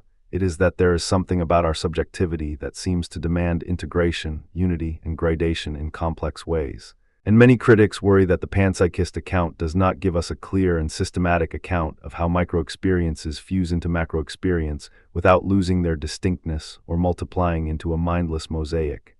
To get a sense of this, imagine you have a bowl containing countless tiny beads, each bead having a minute color and a private sensation attached to it, like a micro-experience. The panpsychist invites you to suppose that the beads themselves carry a form of experience, no matter how faint. Now, take those beads and shake them so they mingle. Do you instantly end up with a single, coherent color, a unified sensation that is the color of the bowl as a whole? If not, what would count as the macro experience of the bowl? Is the bowl colored in a way that merely aggregates all the bead colors? Or does it acquire a new color that emerges only when the beads are combined? Critics worry that simply adding many micro experiences cannot guarantee a single, seamless consciousness at the macro scale, especially if the micro-experiences are fundamentally private and non-communicating in the way physical states are typically assumed to be. One way defenders have responded is to reframe microphenomenality as primitive experiential features rather than as mere sensory content units that must be recombined by some mysterious binding operation. The idea is that the micro-experiential properties are not independent little atoms to be assembled into a larger mind. They are basic experiential ingredients, akin to colors in a spectrum that do not explode into a new color only when fused by a conscious observer. In this sense, the macro-experience is not the sum of micro-experiences in a straightforward way. It is a structured unity that arises from a kind of holistic organization of primitive experiential features. A Russellian move of this sort is to posit that the same underlying mind stuff pervades both micro and macro levels. But the macro level organizes and integrates those features in a way that yields a subject with high-level intentionality, memory, planning, and narrative selfhood. The combination problem, then, becomes a question of the rules of fusion. Not a simple arithmetic sum, The explanatory gap, sometimes framed as the how do we get from micro to macro problem, pushes in a different direction. If the micro experiences or proto-consciousness are truly primitive, how do we derive the richness of human subjective states, colors, tastes, feelings, the sense of self, yawns of empathy? The tidal surge of awe from those undifferentiated building blocks. This is not merely a matter of adding something like consciousness to physics. It is about explaining the particular qualitative nuances. The way one feels a red patch just as a redness of the experience, the texture of happiness and pain, the sense of self that continues through time. Critics worry that panpsychism, especially if taken literally as mind everywhere in matter, risks an explanatory inflation. If everything has some proto-experience, where does the story stop? Why should our scientific picture of the world, built on measurable physical interactions and relations, allow for a continuous spectrum of experiential properties that reach their apex in human consciousness? The explanatory gap asks for a bridging mechanism that does not reduce experience to mere matter, but explains the emergence of the particularly rich consciousness we inhabit. Empirical and methodological challenges pose a set of practical questions about how panpsychism could be tested, constrained, or supported by evidence. The scientific method relies on falsifiability, predictive power, and the ability to formulate testable hypotheses.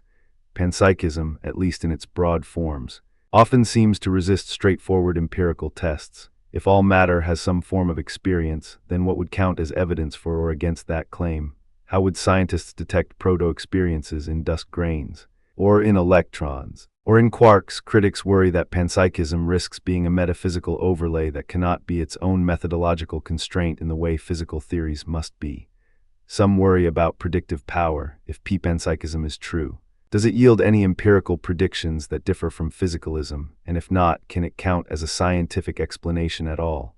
Others worry about the problem of underdetermination, different metaphysical frameworks, emergentism, physicalism, neutral monism, or cosmopsychism might equally fit the same phenomenological data, leaving us in a swamp of competing theories without decisive evidence. Ontological inflation concerns are another major thread. The worry is that panpsychism multiplies the basic ontological inventory by duplicating mental properties across all matter, which seems to violate parsimony or simplicity.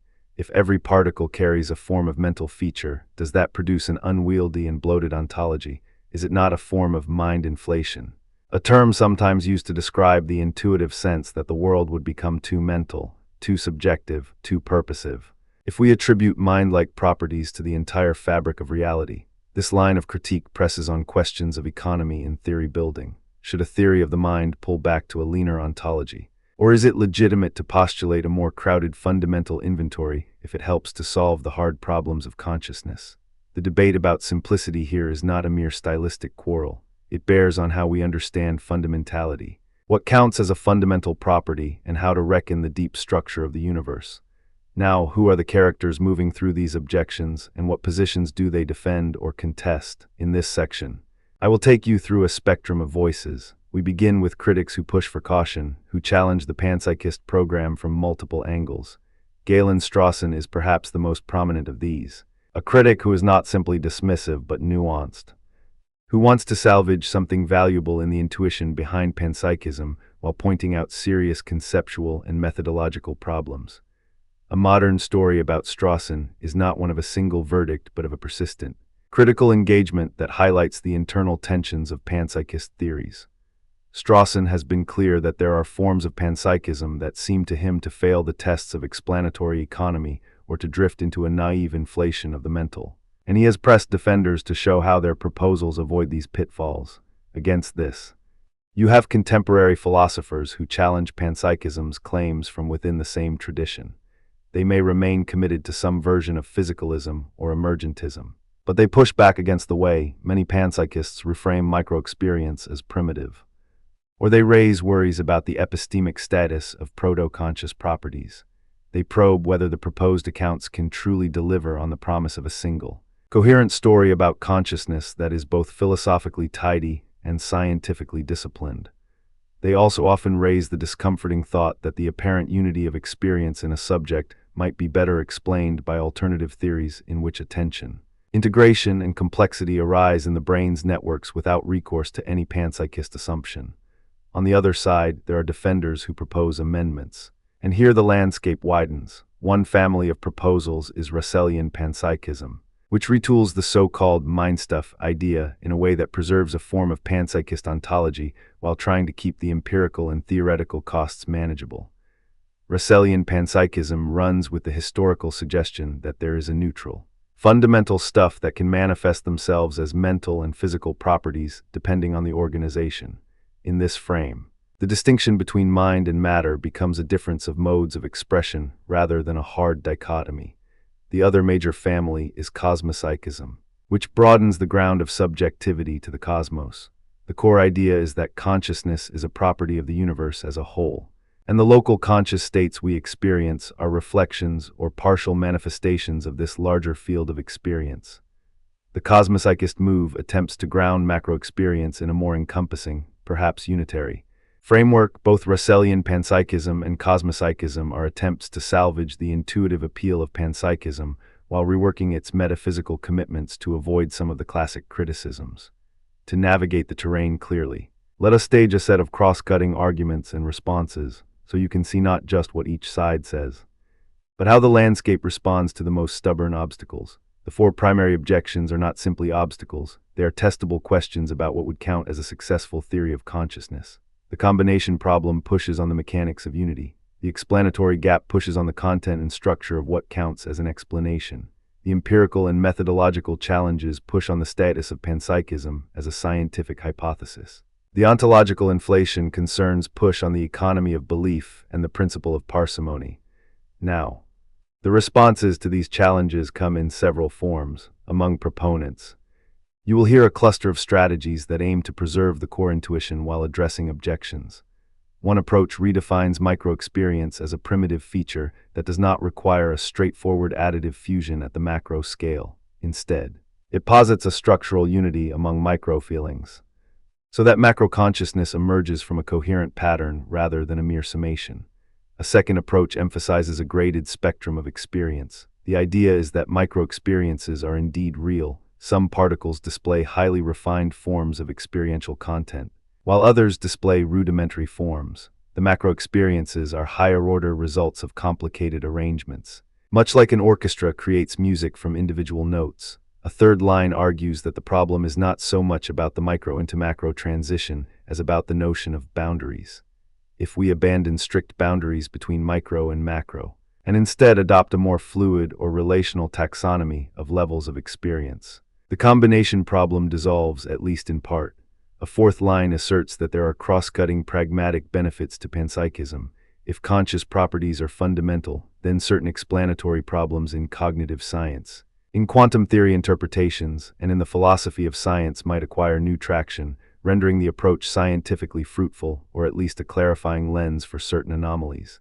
In addition to the defender's toolbox, there is a necessary and honest accounting of the challenges that still stand, including the worry that some proposed solutions risk making the theory too clever by half.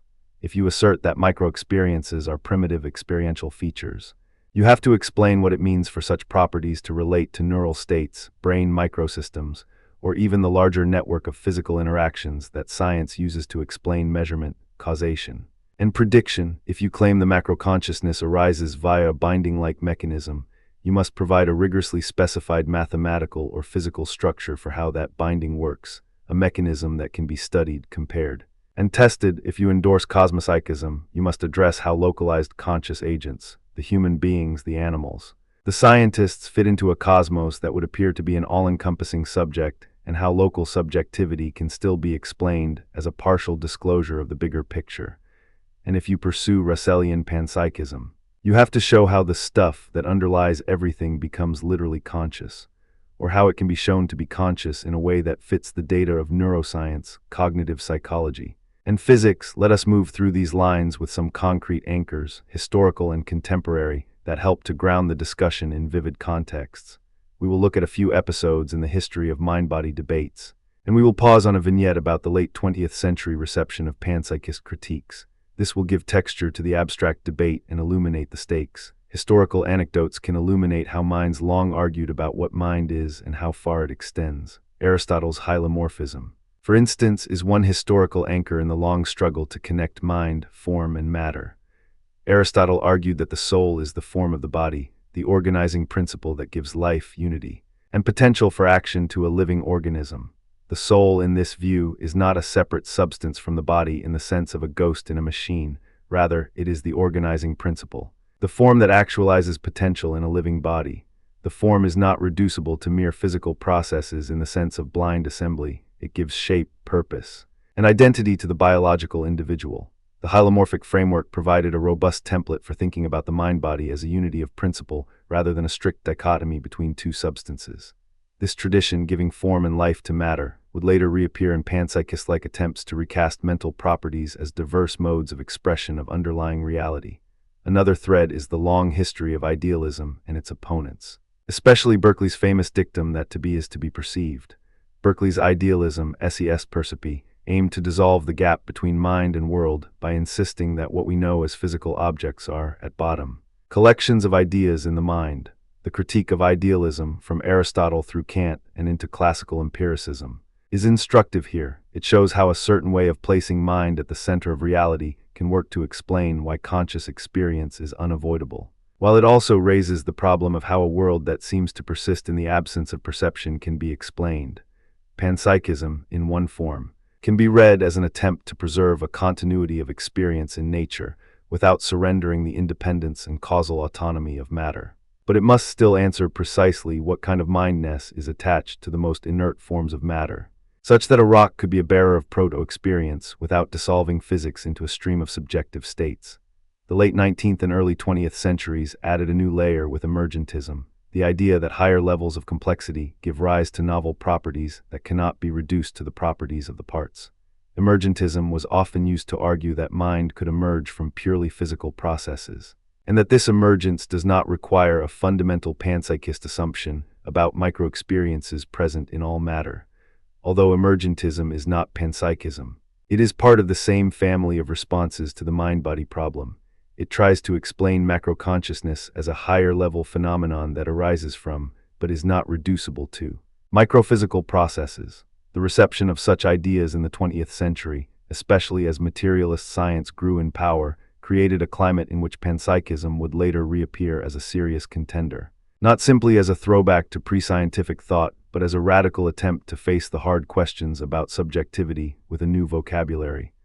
A second historical vignette concerns the late 20th century reception of panpsychist critiques within analytic philosophy. In this period, the critique that panpsychism is inflationary gained prominence as a way to pressure defenders to offer precise formulations that avoid a proliferation of mental entities, and to connect the proposals to empirical science. The discussions here were not merely about words. They concerned what counts as a legitimate explanation, what fundamental means in metaphysics, and whether a theory must be testable in principle to count as philosophy of mind. In these debates, Strawson's nuanced stance emerges as a crucial inflection point. He is known for stressing that some versions of panpsychism threaten to make mind too everywhere, to trivialize the notion of consciousness by inflating it beyond recognition, and to risk leaving us with a concept that describes everything while explaining nothing. Yet he is not simply a scold to the panpsychist project. He asks for a more disciplined account of microphenomena, a clearer story about the grounds of unity, and a more explicit articulation of how such views connect with mainstream scientific theories. The late 20th century is thus a historical moment in which the critique becomes sharper, the expectations for empiricism more stringent, and the defense more careful about how to anchor extraordinary claims in a credible metaphysical framework. The cross-referencing that emerges from this historical walk is instructive. Panpsychism is not a standalone idea. It sits in a long conversation among emergentism, physicalism, dualism, idealism, and neutral monism. The contrasts with emergentism highlight a key point. Emergentists want to explain macro properties as novel but dependent on microphysical foundations. Proponents of panpsychism want macro-consciousness to be anchored in a fundamental layer of experience that is not reducible to non-conscious matter. The contrast with physicalism underscores the ongoing tension about how to reconcile a science-dominated view of the world with the intuition that there is something irreducibly qualitative about consciousness. The neutral monist strand, thinkers who held that the fundamental stuff of the world could be neither purely mental nor purely physical, provides a conceptual bridge for some of the Russellian panpsychist proposals. Finally, The Panpsychism branch pushes beyond the micro to macro horizon into a larger-scale consideration. If the universe itself has a mind story, what does that imply for local minds? These cross-references are not mere footnotes. They are the scaffolding for understanding how modern debates have evolved and where they might lead. Now, turning to the principal counterarguments that critics advance and how defenders reply, two or more lines of response deserve emphasis. First, the strategy of reframing microphenomenality as primitive experiential features. The core idea here is that the micro is not a lesser version of the macro experience waiting to be fused by some binding operation. Rather, microphenomenality is a primitive property of nature, a basic experiential building block. If one accepts that description, then the combination problem does not require a process of summation in a strict physical sense. It requires a theory of how a pattern of primitive properties can organize itself into structured, higher-level experience. The defense thus recasts the problem from a binding problem to a question about the metaphysical status and the relationships among primitive properties. This move, while elegant on a philosophical chalkboard, invites two critical questions. What would it mean for a primitive experiential property to be part of the furniture of physical reality? And how do we connect those microfeatures to measurements in neuroscience and physics? The defenders respond with frameworks that attempt to tie these primitive features to a form of experiential law-like structure, an alignment with the recognition that the physical world is rich with relational structures, and that the experiential is a real category not easily reducible to non-experiential predicates. A second defender strategy is to distinguish experience-like properties from full consciousness to avoid inflation. The worry here is that if a dust mote has some trivial form of experience, a rock must have something similar, and a planet must have something more complex, leading to a cascade of mentality that is not obviously manageable. The response is to argue for a spectrum. Some properties are proto-conscious. Some are conscious, and the presence of proto-conscious properties in the most basic matter does not entail that every such thing is a mind in the sense of human experience. This approach is not simply a retreat into vagueness. Rather, it contends that there is a natural scale on which experiential properties appear and evolve, and that the appearance of a genuinely subject-like experience, full consciousness, reflectivity, intentionality, requires a particular kind of organization that emerges only when matter is arranged in particular ways, as in living organisms with complex neural or analogous structures. The aim is to show that micro-experiences are not just tiny minds marching upward in a naive way, but components in a more delicate, relational and structured ontology that allows for macro-consciousness without the need to declare that every pebble has a private inner life like ours. A third line of response engages with the unity problem. Especially for Panpsychism, if the universe is conscious, what about localized conscious agents? If the cosmos is a single conscious subject, how do we account for the apparent plurality of minds, the many humans, the many animals, the many subjectivities? The response is to propose a form of partial unity or distributed subjectivity. In Panpsychism, the local minds can be seen as differentiated patterns or portions of a larger, universal mind. The unity problem then becomes less about the burden of creating a single mind from many, and more about explaining how local cognitive processes relate to an overarching conscious field. Of course, this invites further questions. How does a single cosmological consciousness give rise to the feeling of a separate, independent agent that we experience in ourselves and in others? What is the mechanism by which personal identity emerges within a cosmos-wide field of consciousness? Defenders respond by appealing to a form of relational individuation. Individuals are systems with relatively autonomous, robust structures that partially mirror the larger field, and local intelligibilities emerge from the same fundamental processes that sustain the cosmos mindstuff.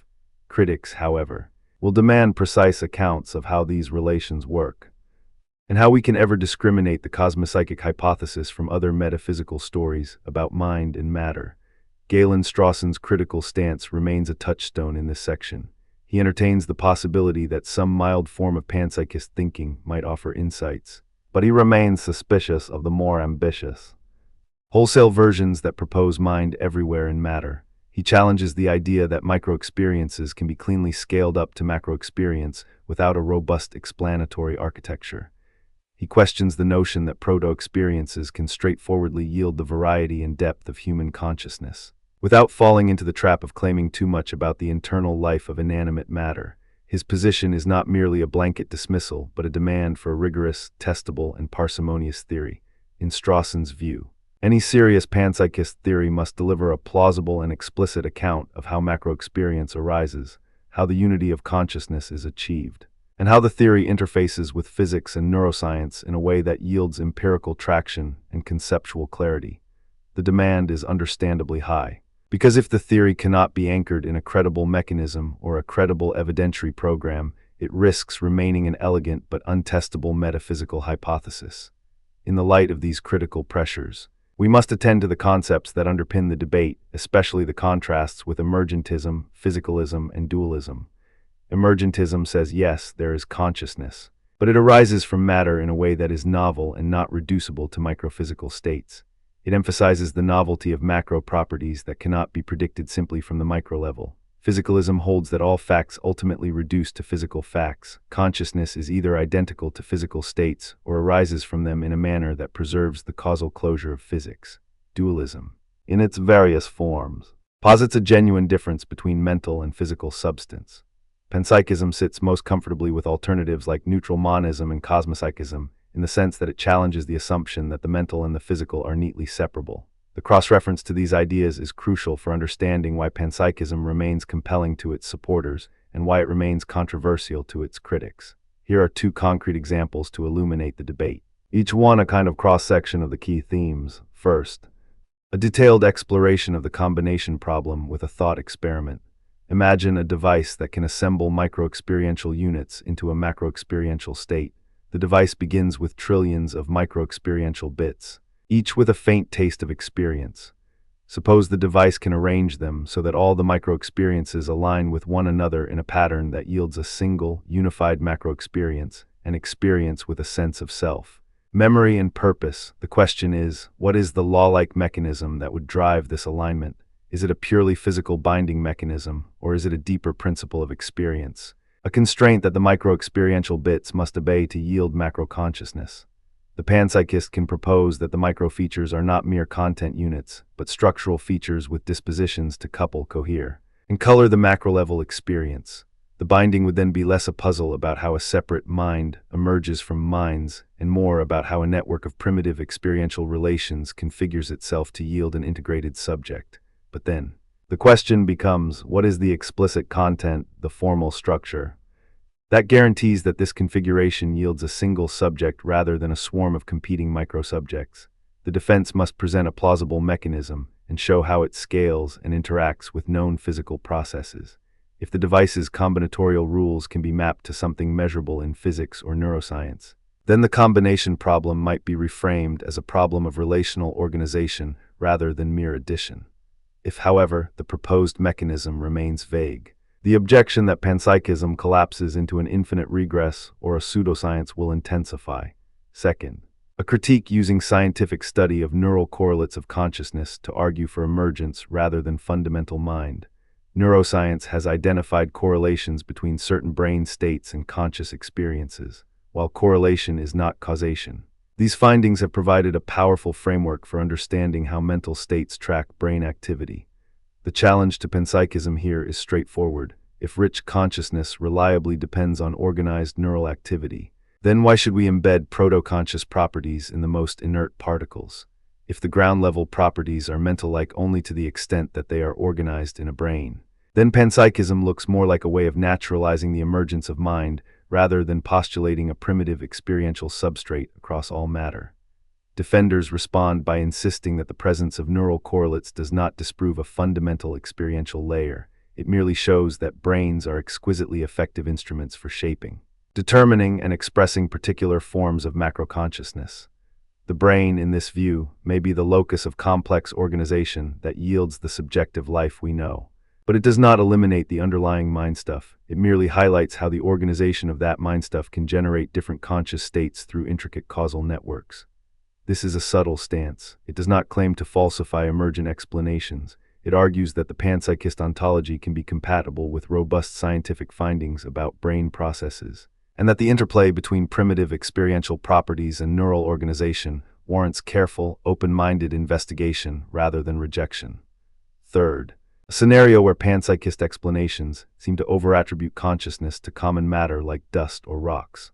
An often cited worry is that letting proto-experiences pervade inanimate matter risks attributing rich inner lives to ordinary objects in ways that seem implausible and scientifically unhelpful. A dust mote in the sunlit air appears physically inert and intimately connected to countless interactions with its environment without the capacity for any meaningful conscious experience. The panpsychist reply is not to deny the strangeness, but to insist that the theory is about a scale and a degree. The proto-view can be kept at a minimal level. Perhaps these micro-experiential features are highly simple, with a content that is far from anything we would call a conscious life. They can be non-representational or non-episodic, and their presence would only become meaningful when organized into more complex networks, such as those found in living systems or even simple chemical structures with patterned interactions. The worry here is that a minimal proto-experience quickly dissolves into a nominalistic category if everything has a tiny inner life. Then the line between life and inert matter becomes too thin to bear the weight of scientific explanation. Proponents respond by clarifying that the panpsychist framework does not require that all matter possess a full-blown internal life. The many tiny minds might be simple and non-representational at the micro level. The beauty of the approach, they argue, is not to inflate the mental content of trivial matter, but to insist that a certain kind of experiential basis is present everywhere, and that the structure of organization determines how far that experiential base is realized as full consciousness. The result is a disciplined tilt toward a hierarchical or relational view of mind. Micro-experiential substrates exist, but their significance is realized only through particular configurations.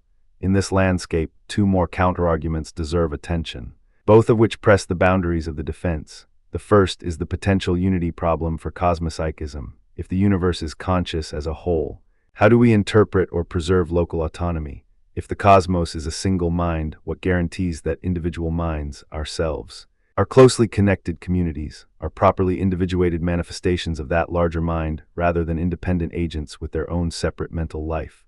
The cosmopsychist would answer by appealing to a form of relational dependency. Individuals are subsystems or patterns within the larger conscious field.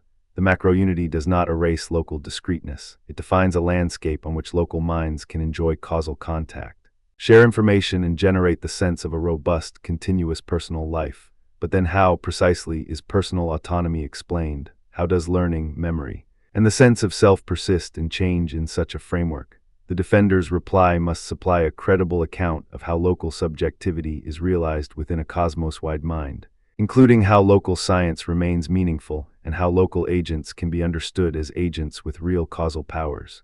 The second counterargument leaves us with the question of falsifiability and predictive power. If panpsychism is not easily testable in the near term, does it drift toward metaphysical speculation more than empirical science? The worry is that without concrete predictions, a theory cannot be reliably assessed by the scientific community. The defender's response is to argue that panpsychism can yield testable consequences or, at least, informative constraints. For instance, one might look for consistency conditions between micro-experiential properties and known physical laws, or search for correlations between certain kinds of macroconscious states and specific patterns of organization in complex systems.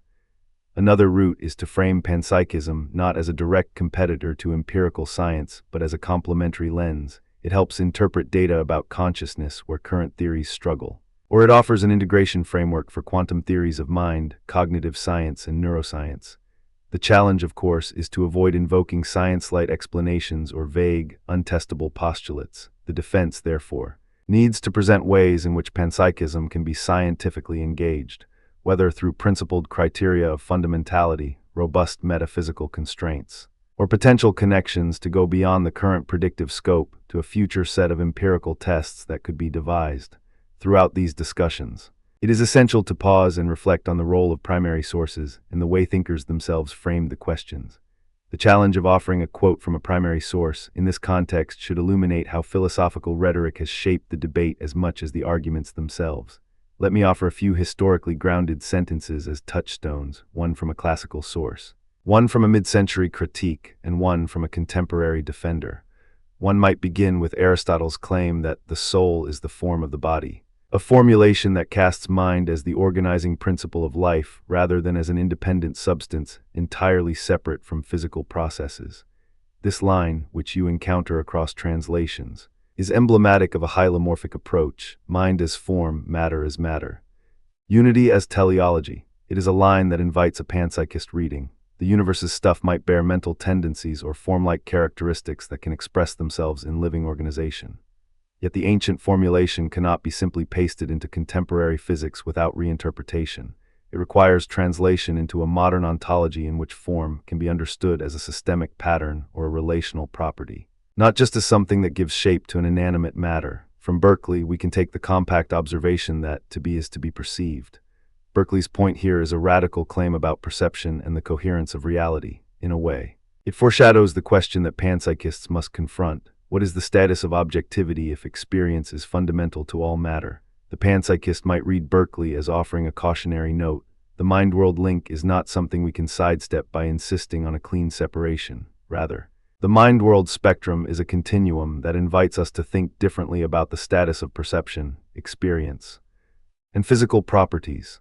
The panpsychist response would be to treat this as a diagnostic observation about the limitations of naive materialism, not as a verdict against a reality in which mind-like properties are widespread, but to insist that the nature of those properties and their relationship to the physical world remains to be fully specified. From Leibniz. The famous monadology line about the monad as a simple substance entering into compounds introduces a vocabulary that some panpsychists find congenial. If we take monads as windowless or as basic experiential units, the panpsychist might interpret them as the primitive experiential blocks that constitute reality. The challenge here is to translate that into a robust metaphysical theory and to connect it to contemporary physics and cognitive science in a way that yields testable predictions or at least a coherent explanatory framework. The windowless metaphor has the advantage of emphasizing the interior life that cannot be directly accessed by others. But it also highlights the gravity of the interpretive challenge. How do those interior lives interact, or do they at all, with the exterior world we describe in science? A contemporary proponent would likely gesture toward Russell as the historical anchor for a neutral monism or mind-stuff approach. The claim here is that the fundamental stuff of reality is not exclusively mental or exclusively physical. Rather, it is a neutral substrate that can manifest as mental properties in one context and physical properties in another. The difficulty is to show how this neutral substrate becomes the particular causal world we experience and study. The reply to this challenge must articulate a precise sense in which the mind-stuff is a genuine ontological primitive, and it must show how the theory aligns with experimental results. We should also recall the ethically and ontologically charged horizon for these debates, which we will return to in Section 4. If panpsychism is true, what does that imply for moral considerability, for animal rights, for environmental ethics, and for our responsibilities toward matter that bears proto-experiential properties? The answer depends on how we understand the degree and nature of mentality in non-human entities and in non-organic matter. It asks us to rethink the moral community in ways that may be both provocative and transformative.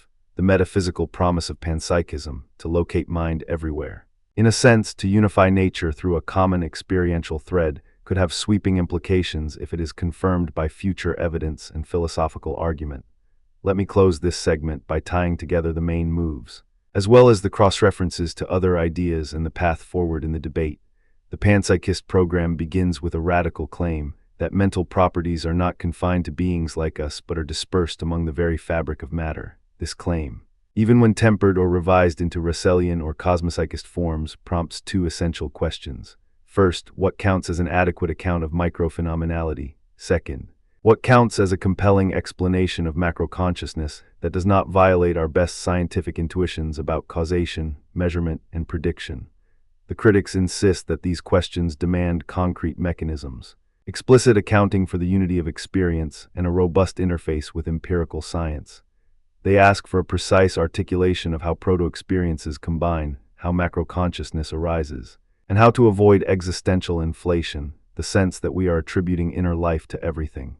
The defenders answer with a suite of strategies, recast micro-experiential properties as primitive, not reducible to simple physical states, propose graded levels of experience that depend on organization and complexity, consider alternative forms of unity that are relational or cosmically structured, and seek to align panpsychist commitments with a plausible science by offering testable implications or bridging concepts that can be integrated with neuroscience and physics. In this sense, the debate becomes a conversation about fundamentality and the scaffolding of theory building in philosophy. What does it mean for experience to be fundamental? How would we recognize a fundamental experiential property? Does the unity of consciousness require some form of binding? Or can a relational, holistic account suffice? How can a theory of mind be both metaphysically provocative and scientifically respectable? These are not just questions about metaphysics. They are questions about the criteria by which we evaluate theories of mind, the way we understand the nature of science, and the standards we apply to the construction of our best ideas about reality. As you reflect on these issues, consider how they connect to broader themes in philosophy of science and metaphysics, and how they illuminate the ongoing conversation between mind and world. The critiques and the responses we have examined here do not merely decide between two rival camps. They reveal a deeper tension in philosophy, between a longing to locate mental life at the heart of nature and a commitment to a scientifically tractable, parsimonious, and testable account of the physical world. The panpsychist position sits at an intersection, offering a way to preserve the intuition that consciousness has deep roots in the fabric of reality, while simultaneously facing a demanding set of questions about how such a view could be empirically grounded and conceptually coherent. To keep this thread alive for listeners who want to travel further in this terrain, I would like to end this section with a few cross-references that can serve as signposts for deeper study. First, we return to the contrast with emergentism. Emergentists accept that macro properties are novel, but they resist the idea that mind is a fundamental feature of matter. The debate here is about where novelty begins and how to explain it without recourse to a primitive mental layer that pervades all matter. Second, the contrast with physicalism is instructive. If you prize the idea that physics ultimately tells the complete story, then panpsychism appears as a challenge to the completeness of physics, not necessarily as a competitor to physical explanations. The third cross-reference is to dualism and to neutral monism. Dualist theories insist on a strict separation between mind and matter, which panpsychists sometimes find unsatisfactory. Neutral monism offers a middle ground in which the stuff of reality can show up as both mental and physical depending on its relations and organization. The fourth cross-reference is to cosmopsychism in particular. Here, the mind of the cosmos enters the frame, and the question moves from micro to macrocosmological scales. The last cross-reference, as promised, is to the ethics and ontology implications mentioned for Section 4. If this line of thinking is correct, then our moral and political theory may need to incorporate a broader sense of the value of experiential properties in all matter and consider how responsibility, care, and relationality are grounded in a world in which experience might be more pervasive than common sense would have us believe. So we have moved through the main objections, the main lines of defense, and the major strategic moves in the current debate. We have seen how the combination problem is reframed as a problem of primitive features and relational organization, how the explanatory gap is addressed by appealing to structure, organization, and a possibly layered account of experience, and how empirical concerns are engaged by insisting on testability or at least on a way to connect theory with physics and neuroscience. We have heard the criticisms Ronald Strawson and his interlocutors voice and the elaborations that proponents give, Russellian and cosmopsychist variants in particular, so that the debate remains a living, evolving conversation rather than a static set of slogans. The journey is not over. It is an invitation to listen deeper, to study more carefully, and to think with care about the possibility that mind is not an accidental appendage to matter, but was always already part of the fabric of reality itself, waiting for our best theories to bring it out into the light. If you'd like, we can now move to a short break and then return with a segment that links these debates to practical implications in ethics, science, and public understanding. In the next section, we will examine how these theories influence how we think about responsibility, environmental ethics, and even the design of artificial systems.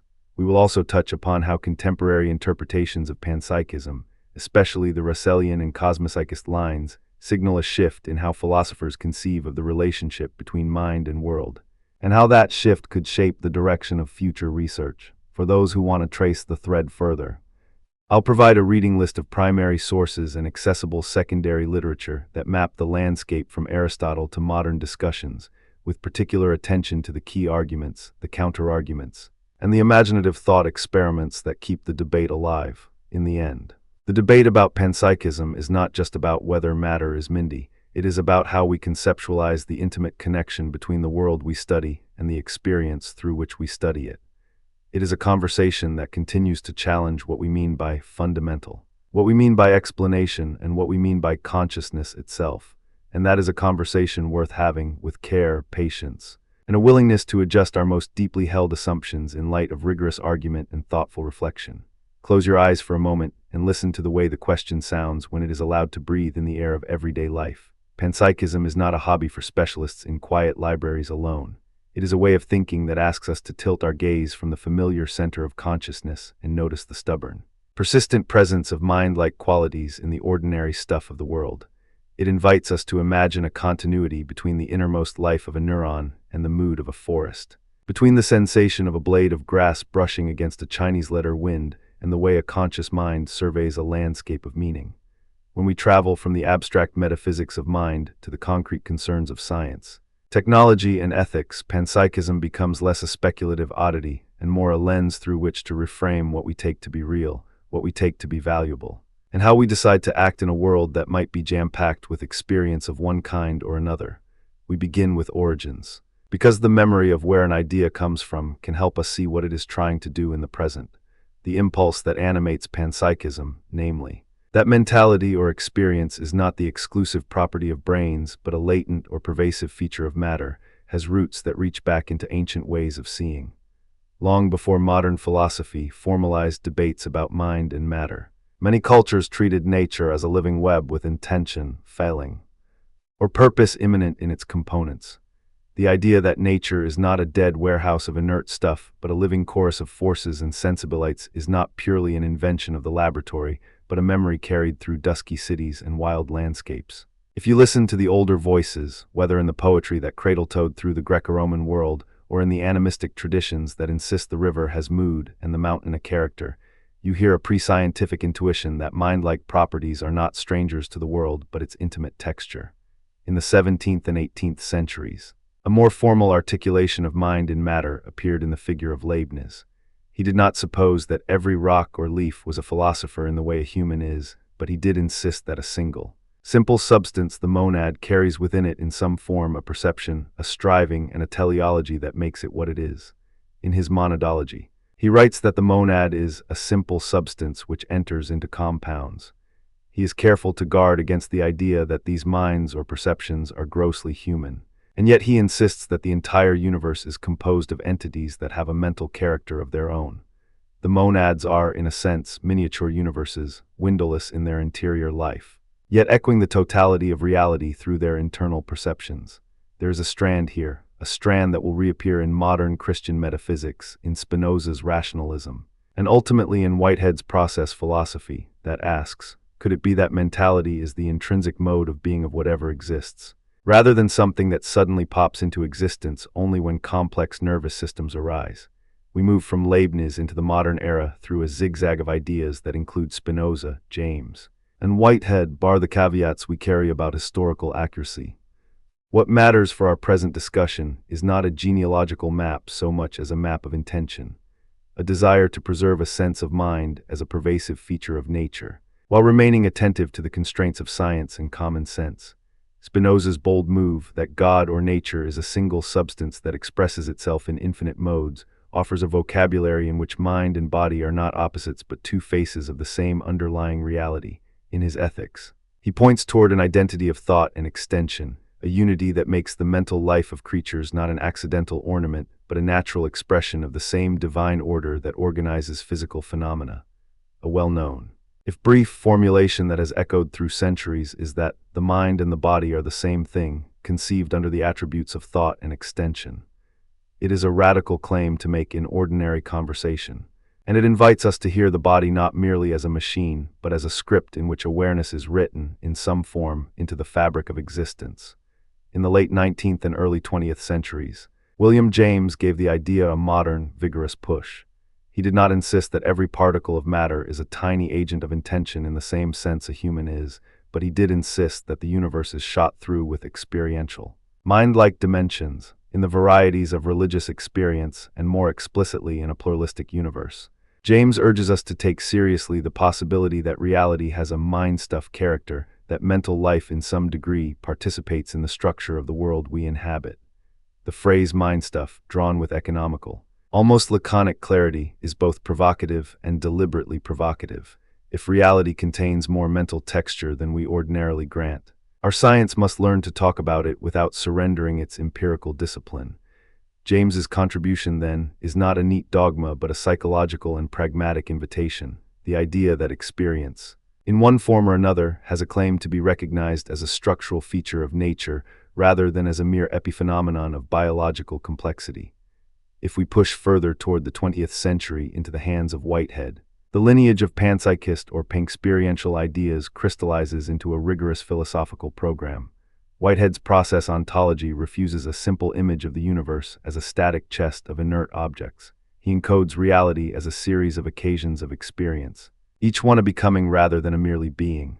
The world, in his telling, is not a synchronized orchestra of little bricks, but a living fabric of relations in which experience, of feeling, of aim, of value pervades even the most humble component. Whitehead's aim is to preserve the dignity and reality of experience while offering a metaphysical account that makes sense to science. In his terms, even what we call objects are, at their core, events that prehend and incorporate. They are not dead things but processes that carry a past into a future with their own peculiar texture. The moral of his view, for our purposes, is that mind is not an add-on privilege of a rare subset of beings, but an ambient quality that can be discerned as a feature of reality when we look with nuance and care. We can pause here to clarify what panpsychism is and what it is not, because the phrase invites misreadings that can lead to caricature or dismissal. Panpsychism is the view that mental properties, consciousness, experience, feeling, intentionality, or a proto-mentality are widespread, not exclusive to human or even animal brains, but potentially present to some degree in all physical things. It does not claim that a rock is a human mind in disguise, nor does it require us to accept that every rock wakes up with a vivid sense of self and a longing for meaning. Rather, panpsychism suggests that a continuity of experiential character exists at different scales of complexity. A neuron might harbor something akin to micro-experience. A plant might express a form of valenced responsiveness to light and water. A cell might have a primitive sense of its own coherence. The whole ecosystem might manifest a collective mood that informs its resilience and memory. This is not an oversimplified moral optimism. Either it is a careful attempt to say that if experience is a fundamental feature of the world, then our moral and scientific language must account for that feature without collapsing into either anthropomorphism or mechanism. As we consider the science side of things, many arguments unfold around the question of fundamentality. What is fundamental in physics today? The language of quantum fields, information, and the search for a theory of everything prompts panpsychists to explore a provocative synergy. If physics describes the world in terms of information and interactions, and if information-bearing structures are the sites of experience, then perhaps mind-like features are not extraneous but intrinsic to the scaffolding of reality. Some proponents point to interpretations of quantum mechanics in which observation, measurement, or the participation of the observer plays a foundational role, and they ask whether these moments of mental predicates could be reflected in a broader panpsychist picture. Others emphasize information theory as a bridge between physics and consciousness. If the universe is woven from information, and if information at its basis has an experiential or proto-experiential character, then a panpsychist reading might suggest that even simple systems carry a trace of experientiality that becomes more elaborate as complexity increases. This is not to pretend that panpsychism provides a complete physics. It does not. It aims to be a metaphysical frame that sits atop physics to ask, what would it mean for physicalist explanations to cohere with a more expansive sense of mind everywhere? The challenge of fundamentality, what is most basic in reality, becomes a central question here. If properties we call conscious or mental are fundamental, what is the status of physical properties such as mass, charge, or energy? Are these inert descriptors of a deeper experiential fabric, or is there a separate, non-experiential substrate to be described by physics? Aligned with or against the panpsychist view, the discussion will inevitably style itself as a crossfire between interpretations of physics, information theory, and the metaphysics of properties. Some physicists will say that there is a strict separation between the physical and the mental, a kind of dualism in disguise. Others will insist that physics describes structure and relationship, and that mentality, if it exists at all, must be reinterpreted as a property of those structures and relationships, not as a property owned exclusively by brains. Panpsychism, at its best, invites a humane humility, a willingness to revise the way we draw lines around who partakes in experience, and to see mind as a scale on which the universe itself can resonate. Across the bridge from physics to technology, we encounter a particularly consequential edge: artificial intelligence. If panpsychism is right in even a modest sense, that experiential properties are widely distributed, what does that imply for AI? Could AI be a proto-conscious system? Could it be said to possess some form of experience? Or is it merely simulating experience by functionally equivalent means? These questions are old in one sense and urgent in another. They require careful walking between comprehension and caution. On the one hand, a panpsychist framework could soften some of our anxieties about AI by reframing what counts as mind. If mind is a spectrum that stretches from micro-experiences to more elaborate forms, then AI with sufficiently rich interneuronal-like networks, feedback loops, and adaptive value systems may be described not as an alien thing that lacks any mental character, but as a system with its own scale of experiential possibilities. On the other hand, it would be an error to mistake an advanced AI's computational sophistication for the same kind of phenomenology we associate with human life. The moral and ethical questions would need to be carefully calibrated. How do we assign or calibrate moral considerability in such a world, if mind-like features are widespread? Where do we draw the line for rights, protections, and responsibilities? The panpsychist argument would remind us that if we want to maintain a robust sense of moral seriousness, we must resist the impulse to dismiss even sophisticated non-human systems as morally blank. Consider a thought experiment that makes this tension vivid. Imagine an AI system built with a network architecture designed to emulate the complexity and richness of planetary-scale information flows. It learns. It adapts, it forms a kind of self-model, it experiences something akin to surprise when its predictions fail, and it organizes its actions to minimize entropy in a way that looks in human terms. Purposeful, under a strict physicalist view, this might be described as a highly advanced machine replicating intelligent behavior, with explanation anchored in computational states, neuron-like architectures, and optimization criteria. But under a panpsychist lens, you might say, there is a proto-experiential substrate at work within the system, a form of subjective currency that, while not human-like, manifests as qualitative aspects of its processes. The question is not whether it has a mental life in the same sense as a person, but whether any experiential aspect enters into its operations, and if so, what moral significance that has. If we adopt a cautious, ethically robust position, we might insist that we do not rashly ascribe full-fledged experience to AI today, but we should be vigilant about our language. Careful about how we model obligation, and creative about how we design safeguards that respect the possibility of some experiential dimension embedded in the AI's activity. This is not about anthropomorphizing machines, but about practicing philosophical humility toward a future in which a broader spectrum of mind-like features could emerge in engineered systems. To help the audience see how this might unfold in everyday practical terms, let us lift a second example from the environment, another field where panpsychist ideas can provoke fresh ethical imagination. If we accept that all matter has experiential aspects to some degree, then ecosystems, often thought of as networks of physical processes, become, in a sense, communities of feeling, even if those feelings are not conscious in the human sense.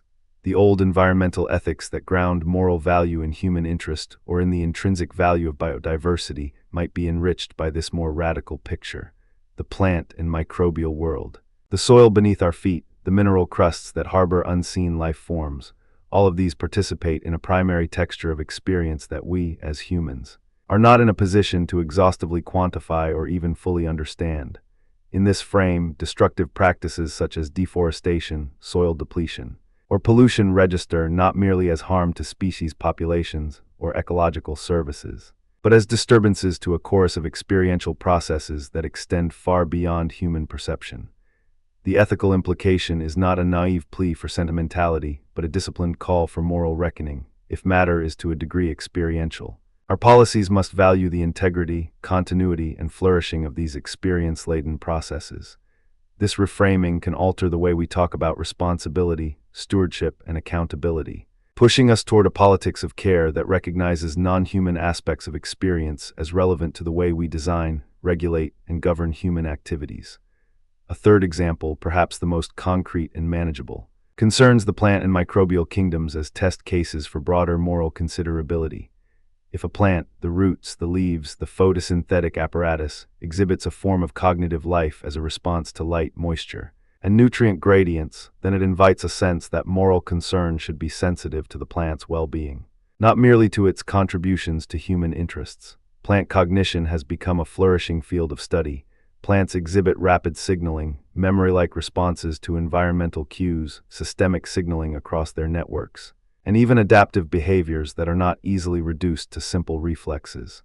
Microbial life performs feats of collaboration, memory, and problem-solving that would astonish most people accustomed to thinking of bacteria as mere passive participants in ecological processes. When we read these findings through a panpsychist lens, we are reminded that the moral universe is not a narrow band of beings with language, memory, and introspection, but a wider field in which even the simplest organisms participate in the drama of experience. The ethical upshot is not a license to disrespect the planet's complexities, but a sober reminder that the moral circle is not necessarily closed at the boundaries of human consciousness. If we insist on moral considerability for beings with rudimentary or non-human forms of awareness, then our environmental policies, wilderness protection, habitat restoration, water and soil stewardship, and climate justice become not only scientifically rational but philosophically consistent with a broader sense of experiential reality. In debating this domain, we must also address counterarguments with as much seriousness as we bring to the hopeful possibilities. The first counterargument you will likely hear is the fear that panpsychism dilutes moral status and moral obligations. If we attribute mind-like properties to all stuff, there is the worry that moral communities expand to an unmanageable degree, making it difficult to decide who deserves what kind of consideration and what obligations we owe to a grain of sand as opposed to a sentient animal. The concern is not merely practical, it is normative. It asks us to interrogate whether the moral vocabulary we now wield, rights, duties, respect, has room to accommodate a universe wherein experiential life is quite ubiquitous, and if so, whether those terms retain their force or become emptied of meaning. The panpsychist response is nuanced. It is not an invitation to a naive universalism that strips away the unique gravity of human suffering or the particular vulnerabilities of conscious beings with a high degree of reflective capability. Rather, the claim is that moral considerability should be addressed to the qualitative aspects of experience at various scales and degrees, and that a more careful taxonomy of flourishing, harm, and well-being is required. We would need to distinguish degrees and forms of experience, to recognize that some forms demand more urgent moral attention than others, and to calibrate our duties with a sober sense of context. The ethical aim would be to preserve the moral seriousness of human life while expanding the sphere of attentive care to include other forms of experiential life in non-trivial ways. Another major counterargument concerns the practical difficulty of translating panpsychist metaphysics into concrete policy and law. Law tends to demand precise criteria and determinate standards. If the fundamental nature of matter is infused with experience, how do we create legal categories for responsibility, consent, or harm that do not drift into metaphysical vagueness? How would we enforce a standard of moral considerability without turning every object into a legal person or dissolving the distinction between rights-bearing beings and mere resources?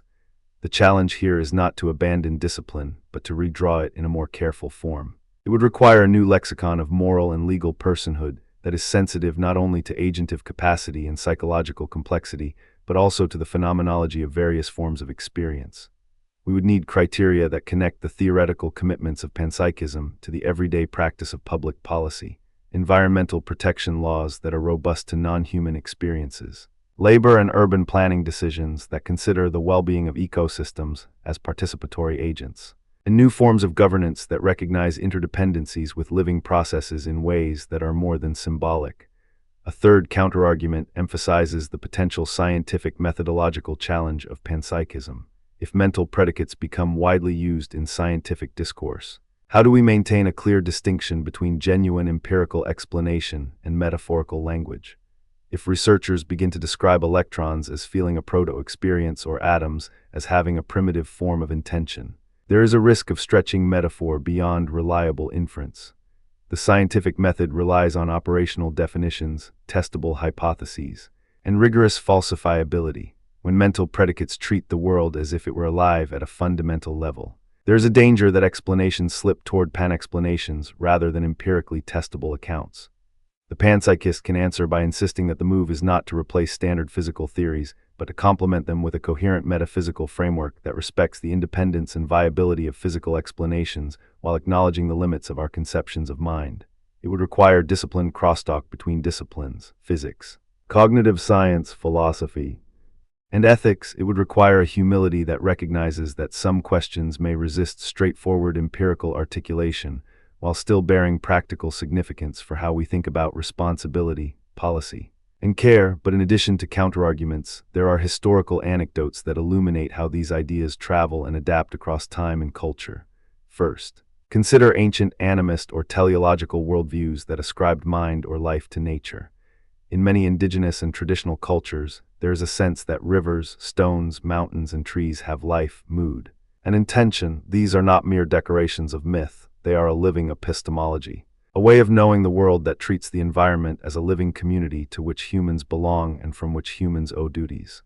The animistic intuition echoes today as a distant cousin of panpsychism, not a scientific theory, but a lived, experiential understanding that the world is not a sterile backdrop, but a field of relations in which human beings are entangled. The continuity of this intuition across centuries suggests that there is a persistent human concern to resist the fragmentation of nature into inert matter and instrumental resource, and to reinscribe ethical significance into the way we inhabit the non-human world. A second historical anecdote concerns the 19th and 20th century shifts in environmental ethics that echo panpsychist intuitions without naming them as such. In the late 19th century, debates about nature and the value of wilderness began to shift from a purely utilitarian calculus to broader questions about the intrinsic worth of the living world. The work of naturalists, reformers, and early ecologists started to imagine nature as something more than a supply chain for human use. Later, the emergence of conservationism and the beginnings of the modern environmental movement in the mid-20th century turned attention toward ecosystems as networks with their own value and integrity. Even if those writers did not endorse panpsychism per se, they often invoked a sense that the natural world has claims on our ethical life beyond human preferences. The echo here is clear. If the moral status of living systems is to be treated with seriousness, we may reach, through different routes, toward a philosophical posture that treats the environment as a field of flourishing in which human beings are guests, responsible, attentive, and accountable. A third historical anecdote centers on Whitehead's influence on modern environmental thought. Whitehead's process philosophy, with its insistence that reality is a web of interdependent events and processes rather than a static assembly of substances, provided a powerful framework for thinking about ecology, sustainability, and planetary life. In particular, his emphasis on the interconnectedness of creatures and the world's own creative advance inspired later thinkers who argued for a cosmopolitan, process-oriented ethics that treats the biosphere as a community of organisms in which each part matters for the flourishing of the whole. Whitehead's ideas have fed into environmental ethics, eco-philosophy, and even certain strands of climate justice discourse, where the emphasis falls not only on saving species or landscapes, but on maintaining the integrity of processes that sustain life in a dynamic world. This historical note matters because it shows how a metaphysical stance can seep into practical policy and everyday life through a chain of cultural and intellectual transformations. Cross-referencing these threads helps us see the wider network of ideas at play. Animism and ecopsychology both challenge the exclusive anthropocentrism of much Western thought and remind us that our experience and our values are formed within relationships with other beings and with whole ecosystems.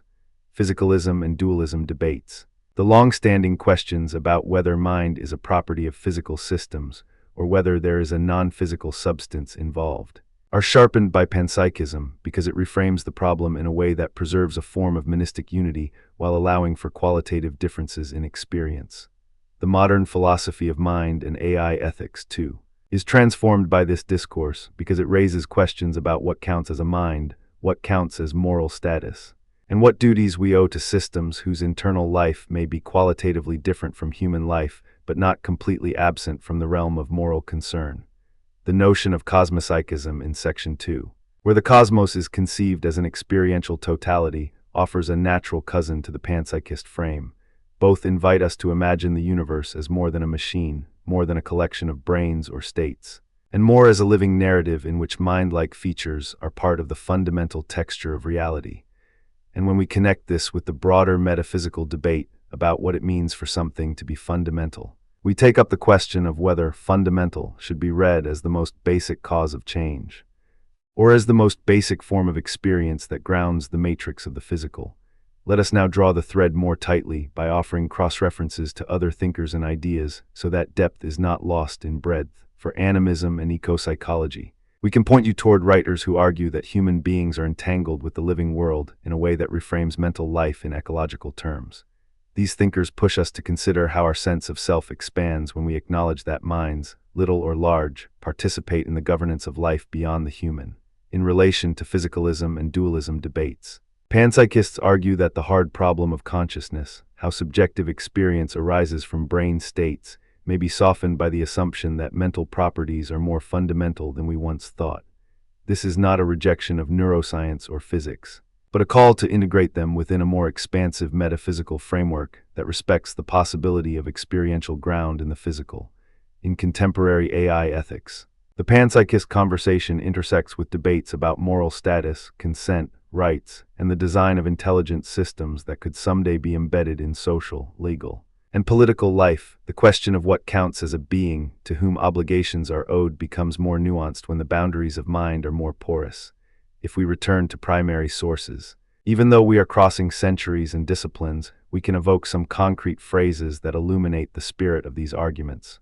For Leibniz, the claim that the monad is a simple, indivisible substance that carries within it a form of perception can be read as an early articulation of the intuition that experience, though not human in form, permeates reality.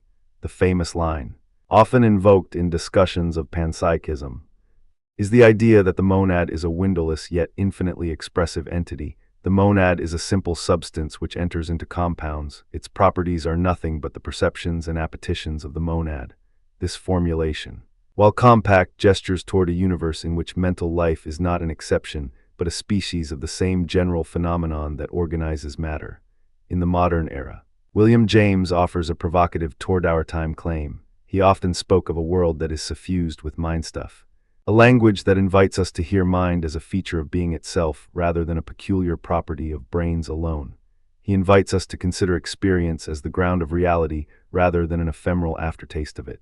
If James's mind stuff helps us see the cosmos as animated by experiential texture, then the debate about AI and environment settles into a more nuanced, morally charged horizon.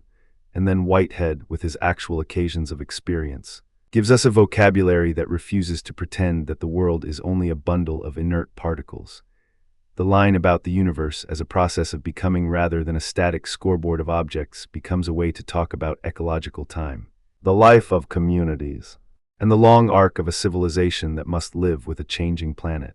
The metaphysical claim here is not merely a fancy theory. It is a way of aligning our epistemic posture with the lived reality of interdependence, complexity, and time. If we hold that the universe itself experiences, in some form, then our political and ethical obligations to protect and enhance experience, human and non-human, are not whimsical. They map onto a more capacious understanding of what it means to flourish. It would be a mistake, however, to think that these reflections are purely theoretical. They have direct implications for how we interpret evidence, how we design experiments, how we frame policy, and how we think about our responsibilities. For instance, in the science fiction tinged but seriously intended domain of AI development, a panpsychist lens could influence the governance of experiments and the anticipation of risk. It could push researchers to consider not only the potential for harm to people, but also the possibility of experiential impact on the systems they build. And more conservatively, to maintain an adaptive assumption that as AI becomes more complex, we should revisit our ethical commitments and legal categories accordingly. In environmental policy, recognizing mind-like features as a perceptual possibility would not require a departure from physics or biology, but would invite a more pluralistic and robust approach to risk assessment, precaution, and stewardship. If non-human experiences matter, policies must protect the integrity of ecological processes in ways that reflect that value, which might shape decisions about land use, water rights, climate adaptation measures, and biodiversity conservation. To rejoin our central aim, what would it mean for our practical worldview if mind-like features are widespread? It would mean resisting the temptation to draw a hard line around what counts as life, mind, and moral worth, and instead cultivating a humility about how little we know about the depths of experience in non-human systems. It would mean recognizing that knowledge is not just about predictive accuracy or control, but also about the restraint, care, and responsibility that come with a more honest accounting of the richness of existence. It would mean acknowledging that our actions are not only guided by the desire to optimize human flourishing, but by a more careful attunement to the webs of life whose very vitality depends on the ethical posture we choose. In this spirit, Let us explore a few more concrete paths through which panpsychist ideas can influence science, technology, and ethics. One way to think about it is through the lens of the spectrum of consciousness. If consciousness is a spectrum rather than a sharp boundary, then natural systems, from bacteria to zebras to trees to climate systems, could be understood as occupying different points on that spectrum. The practical implication is that cognitive science and philosophy of mind would converge with biology and ecology in a way that respects the continuity of experience across scales. It would also push us to refine our measurement tools, rather than asking only whether a system can report a state or solve a problem in a human-like way. We would ask whether it can vary its behavior in response to novelty, maintain a stable identity across contexts, and demonstrate a form of valence, interest, or attention appropriate to its level of complexity. This would not produce a single test to prove panpsychism, but would generate a family of tests and observational criteria that could be applied across disciplines to illuminate the kinds of experiential features that different systems exhibit.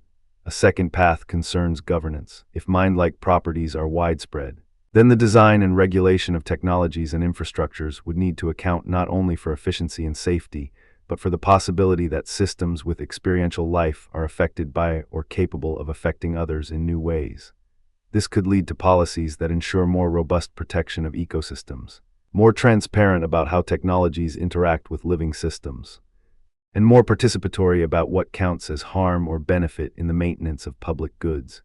It would push researchers and policymakers to engage in cross-disciplinary dialogue, philosophers working with neuroscientists and biologists, policymakers with ethicists and social scientists, engineers with ecologists and historians. The aim would be to generate a governance framework that is not only technically sound, but morally attentive to a more expansive sense of what counts as life and well-being.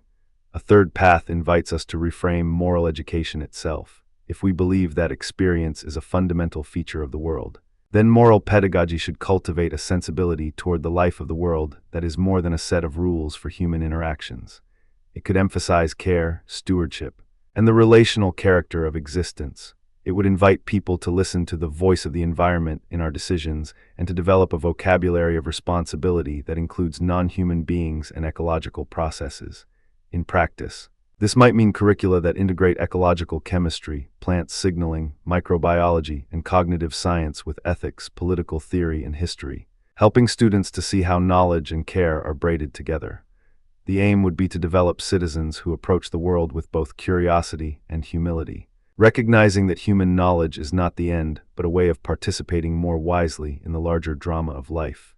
If you were to travel further into these ideas, you would encounter cross-references to cosmology, to the philosophy of mind, to anthropology, to theology, and to the practice of science.